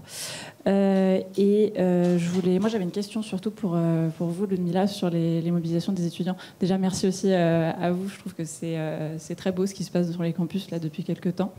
Et je me posais la question de qu'est-ce qu'il en est aujourd'hui au niveau du comité pour vous parliez de la stratégie, une stratégie inoffensive de dépolitisation, c'est ça, de la question, pour pas trop brusquer, etc. Qu'est-ce qu'il en est aujourd'hui? Est-ce qu'il y a toujours ce débat-là maintenant? Et qu'est-ce que vous en pensez aussi? Parce que la question, elle est quand même éminemment politique, coloniale, on en parlait tout à l'heure. Et parler de ça d'un point de vue humanitaire, c'est déjà super, mais il faut aussi en parler d'un point de vue politique. Je pense que c'est indispensable, on ne peut pas faire l'impasse sur ça, quoi. Merci. En fait, c'est intéressant parce que, là, c'est les vacances d'été, on va pouvoir se poser et vraiment réfléchir à ces questions, parce que les 2 derniers mois du semestre, ça a été vraiment... il y avait beaucoup d'actions et pas vraiment beaucoup de temps pour y réfléchir de notre cadrage. Encore une fois, c'est devenu extrêmement important pour nous. Il y a un débat au sein du comité Palestine qui remet en question le cadrage de on s'axe vraiment sur le droit international et le respect du droit international, parce que le droit international, pour certains d'entre nous, nous a beaucoup déçus avec ce qu'il a été capable d'empêcher à Gaza, qui n'est absolument rien. Et il y a ce débat qui revient, le droit international, le système de loi international qui a été créé par l'ONU, qui est une institution occidentale qui va toujours privilégier les intérêts politiques et géopolitiques de l'Occident par rapport au Sud global. Est-ce qu'on peut vraiment s'y fier pour cadrer notre mouvement de soutien à la Palestine pour demander que le droit international fasse recours à ce qui se passe actuellement à Gaza? Est-ce que c'est vraiment réaliste de notre part de demander ça? Et puis il y en a qui se disent que en fait c'est la meilleure option qui nous est disponible, en fait, parce que on veut pas. ça aussi, ça a été un débat. On ne veut pas que ce soit vraiment juste un mouvement qui est associé à des personnes racisées de banlieue, des personnes musulmanes en France. Vraiment soutenir la Palestine par un biais genre identitaire. On voulait vraiment aussi éviter ça. Le droit international est souvent revenu parce que bon, c'est assez facile de pointer à l'hypocrisie de Sciences Po qui enseigne le droit international mais qui ne veut même pas condamner les massacres en cours à Gaza. Ils ne veulent pas appeler pour un cessez-le-feu comme l'a fait le gouvernement français. C'est des débats qui ont eu lieu quand on a le temps d'en avoir, mais en ce moment, enfin plus trop maintenant. Je pense que maintenant ça va se calmer un peu puisque bon, on n'est pas toujours en cours, mais que ça va nous donner le temps de réfléchir qui est extrêmement nécessaire parce que encore une fois, on ne veut pas trop être sur la défensive, on ne veut pas trop juste avoir un discours c'est une simple préoccupation humaniste qui nous pousse à agir. Non, c'est pas ça, parce que on est quand même politisé de manière beaucoup plus sophistiquée que juste, voilà, c'est une préoccupation humaniste, mais il y a on va dire des bénéfices et des points négatifs sur n'importe quelle approche. Alors vraiment, ça va être l'opportunité pour nous d'y penser, d'y réfléchir un peu plus. Mais merci pour votre question. Alors, deux petites choses, à la fois pour réagir à ce qu'a dit Ivar Ekland et puis à ce qu'a aussi dit Ludmila. Alors, je ne veux surtout pas interférer dans vos débats internes, évidemment, mais c'est des débats aussi qu'on a dans d'autres espaces de discussion, de réflexion, qui sont parfois à mi-chemin ou à la frontière entre une activité militante, intellectuelle, etc. La question du droit international et puis la question de quels sont les critères mobilisateurs dans ce contexte précis. Et puis il y a la question aussi, comme vous disiez, de l'identification, de l'approche identitaire des choses qui me semble effectivement être un problème en soi. Vous disiez le droit international. Bon, c'est le non-respect du droit international, mais pas le droit international en tant que tel, qui, à mon avis, est en cause. Et je crois qu'il faut quand même rappeler ça, parce qu'il me semble que c'est l'un des seuls langages communs encore possibles à activer, l'un des seuls langages qui parle à l'universel. Alors, c'est vrai que le droit international, que ce soit à travers la Cour pénale internationale ou la CIJ, a très longtemps plutôt servi effectivement les intérêts de certains pays et pas d'autres. Je rappelle quand même que certains des grands pays occidentaux ne sont même pas signataires du traité de Rome. Et je voudrais quand même rappeler ce qui a été l'information de la journée d'hier, qui est tout de même la décision par le procureur de la CPJ de poursuivre, outre des dirigeants du Hamas, 2 dirigeants israéliens en particulier. Non, oui, c'est ça. Ça demande à poursuivre. Alors, on ne sait pas ce que les juges décideront, mais les juges en général décident très globalement ce que le procureur propose, qui me semble quand même être un élément très important, qui doit aussi faire bouger les lignes. En tout cas, ce que j'aurais peut-être à ajouter à ce débat, c'est une interrogation, et même quelque chose qui est une gêne. Une gêne lorsque on met dos à dos 2 combats, qu'on met dos à dos 2 logiques d'identification et 2 positionnements politiques, voire géopolitiques. Et là, je voudrais faire référence à ce parallèle entre la guerre en Ukraine et la guerre à Gaza. Il y a quelques mois, j'ai publié une tribune dans Le Monde sur ce sujet pour dire mon étonnement de ce que les plus grands défenseurs de la cause palestinienne ne disaient mot sur l'invasion de l'Ukraine par la Russie et vice-versa. Pourquoi ? En grande partie par réflexe entre guillemets campiste, c'est-à-dire par réflexe d'adhésion soit à l'Occident, à ses valeurs, soit à ce qu'on appelle parfois de manière très impropre le Sud global, comme s'il y avait une opposition stricte et qu'il fallait choisir son camp.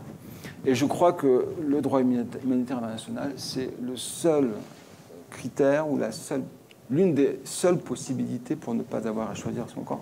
Parce que je pense qu'on aurait tous tort de choisir notre camp. En tout cas, en tant que chercheur, évidemment, ça me semblerait être quasiment une faute professionnelle.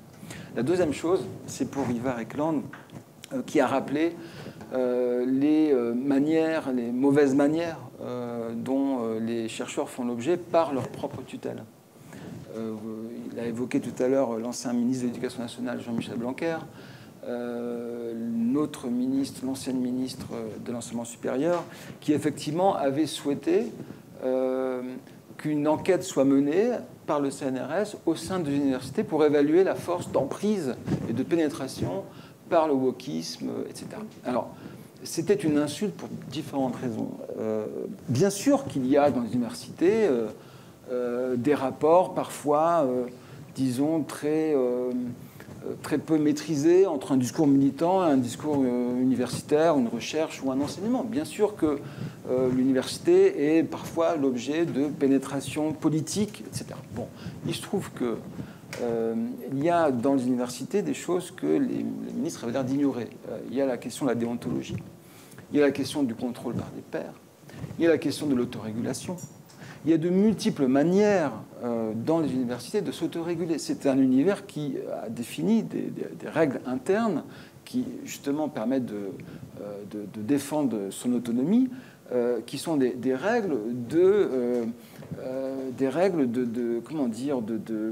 régulation, hein, qui permettent d'éviter, justement, des dépassements, à la fois de la déontologie, du dépassement d'un certain nombre de contraintes, de méthodes, etc. Bon, et donc, il était quand même extrêmement insultant que nos propres tutelles, en fait, méconnaissent que nous étions nous-mêmes maîtres, en quelque sorte, de nos propres excès. Et j'ajouterai une chose, c'est que son homologue suédois est allé au bout de la démarche. Je ne sais pas si vous avez vu dans Le Monde récemment, il y avait un article là-dessus. Le ministre de l'Éducation en Suède a dépêché donc, une enquête dans les universités pour les mêmes raisons. Hein, quelle est l'ampleur du wokisme?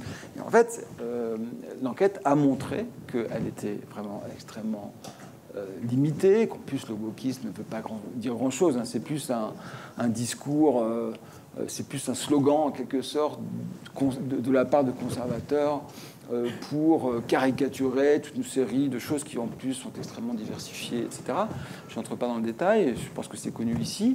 Mais en tout cas, les chercheurs et universitaires qui ont été l'objet de l'enquête ont dit qu'ils n'avaient pas peur de cela, ou peut-être 1 ou 2, 3%. Par contre, ce qui leur faisait peur, c'est les ingérences politiques dans les universités de la part des autorités politiques, à travers les tutelles universitaires et ministérielles. Et ça, je me demande du coup si on n'aurait pas dû laisser l'enquête se faire, je rigole, hein, parce que peut-être qu'elles auraient certainement montré exactement la même chose en France.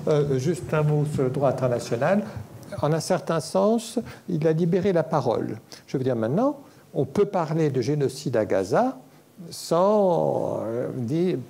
Il y a un tiers extérieur qui a dit ça. On va pouvoir dire Netanyahou est inculpé de crimes contre l'humanité ou d'un criminel de guerre sans passer pour un cinglé ou un antisémite. Donc ça pose des jalons, ça change le temps de ce qui peut, ça change le champ de ce qui peut être dit.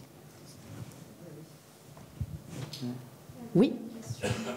Oui, il y en aura aussi. Oui, je voulais juste faire une remarque à propos de l'assimilation intellectuellement inacceptable de antisionisme et antisémitisme.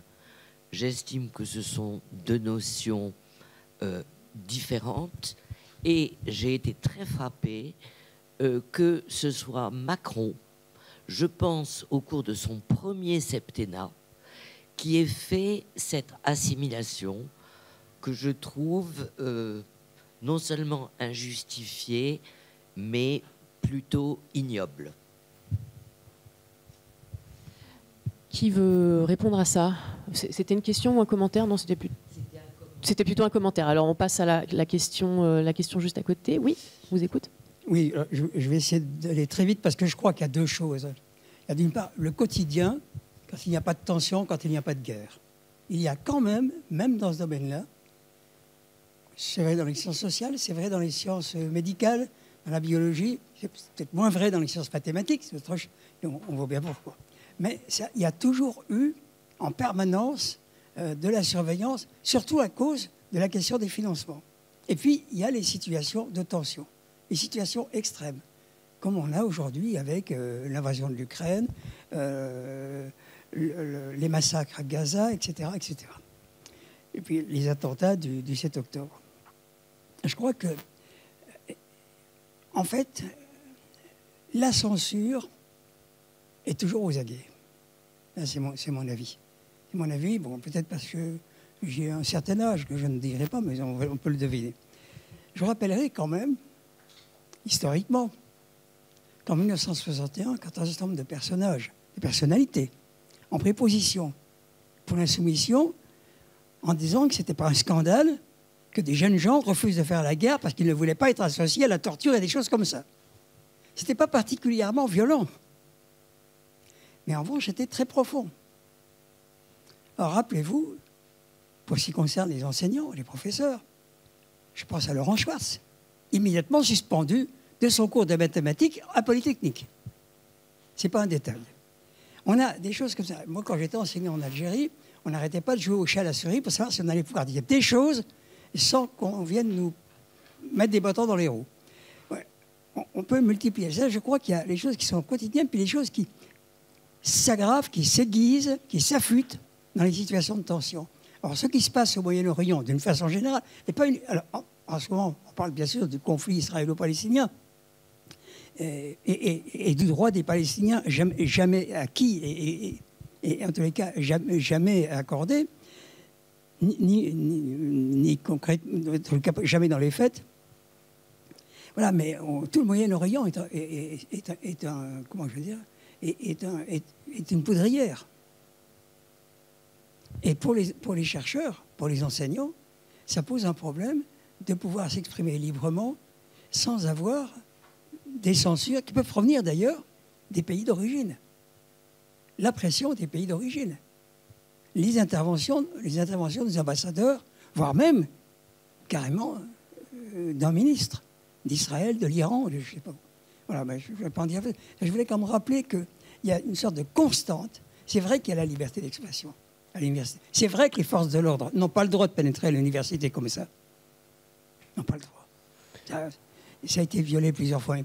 En général, c'était des lieux où on cherche, où on enseigne, où on discute. Ce n'est pas des lieux où on se bat. Bon, mais ça, c'est violé depuis longtemps. Merci beaucoup pour ce commentaire. Il y avait une question de... Oui. Oui, je vais réagir. Vous avez tout à fait raison. Hein. Je me souviens bien de Laurent Schwartz et de tout ça. Alors, la question qu'il faut se poser, c'est pourquoi est-on en situation de tension ? Ça veut dire on est en guerre. Hein. C'est comme si on était en guerre. En guerre, il y a ça. Alors, en fait, on est en guerre sans le dire. On a pris parti. C'est ça que ça veut dire. Pourquoi y a-t-il cette tension sur ce sujet-là et pas sur le Darfour, par exemple, ou sur le Soudan ? C'est ça la question.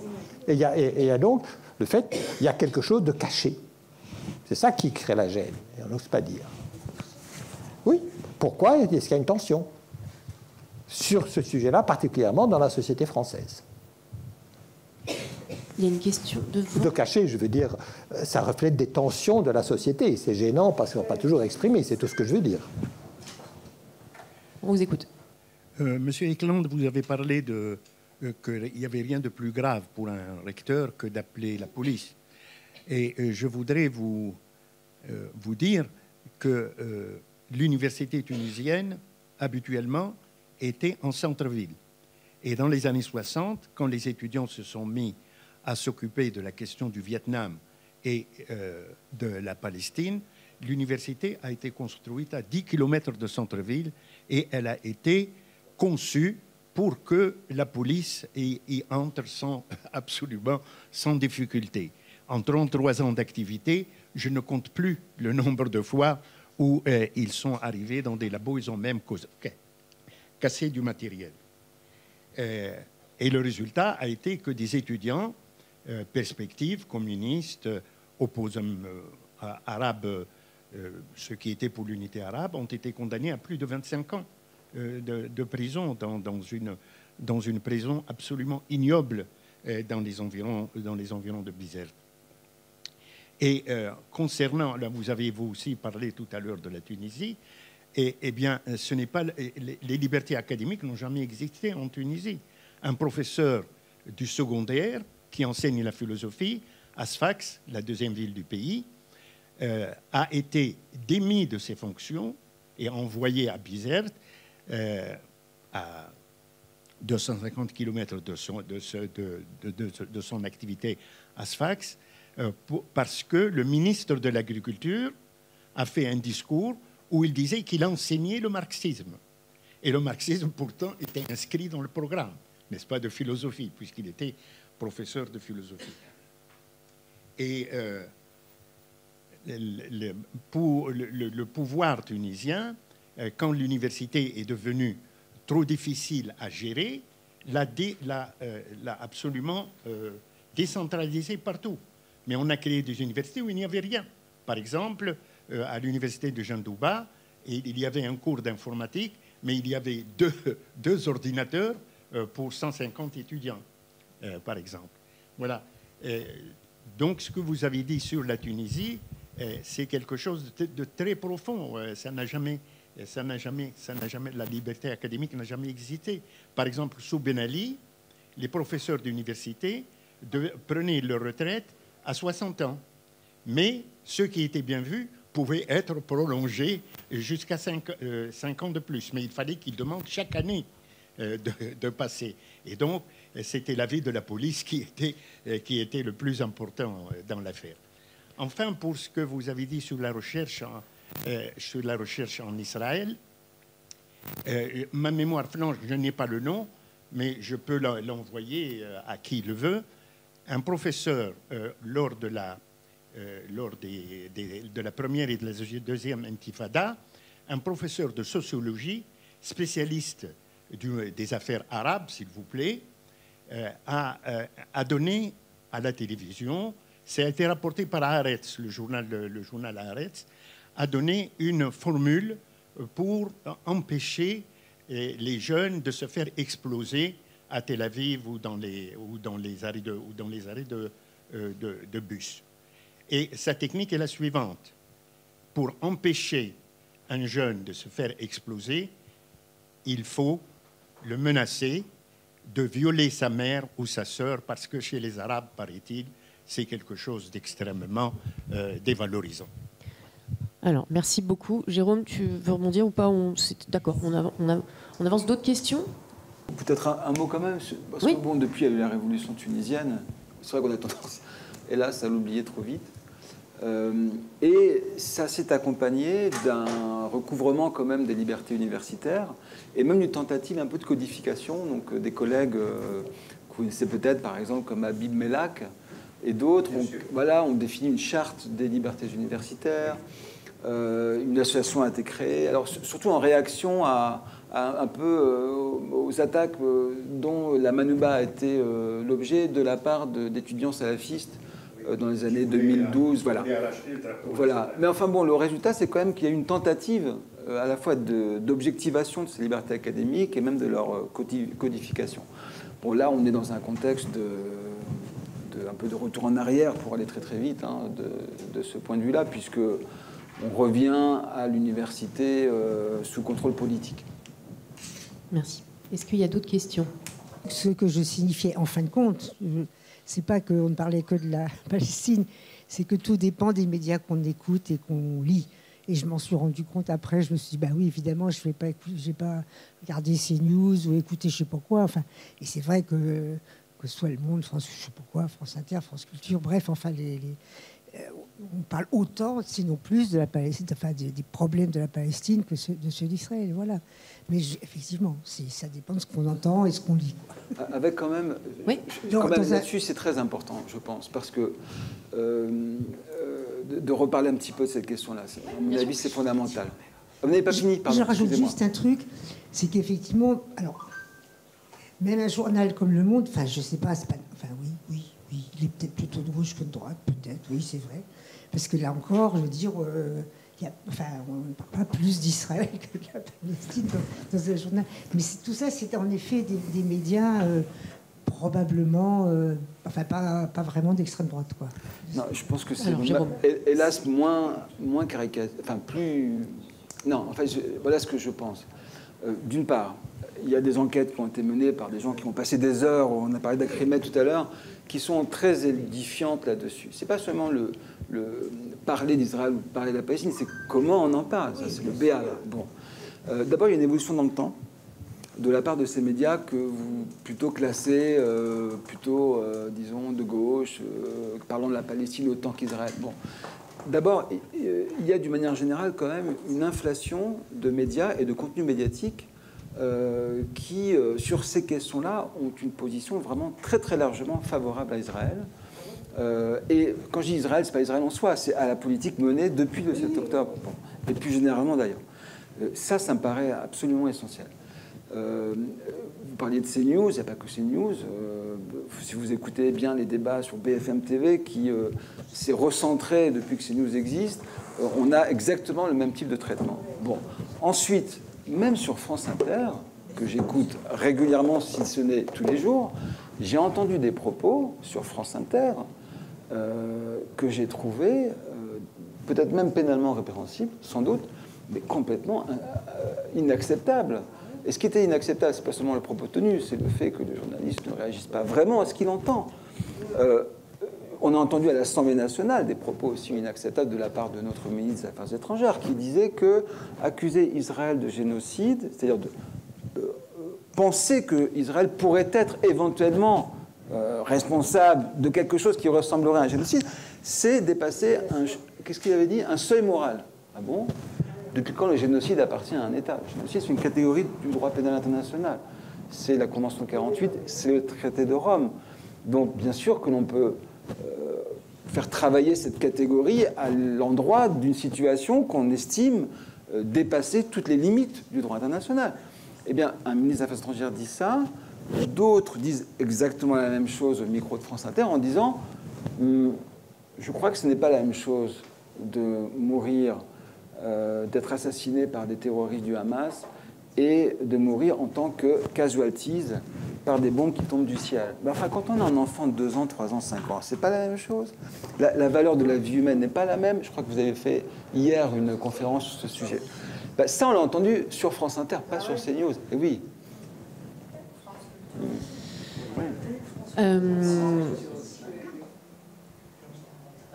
Oui, il y a une dernière intervention, et puis ensuite on va conclure.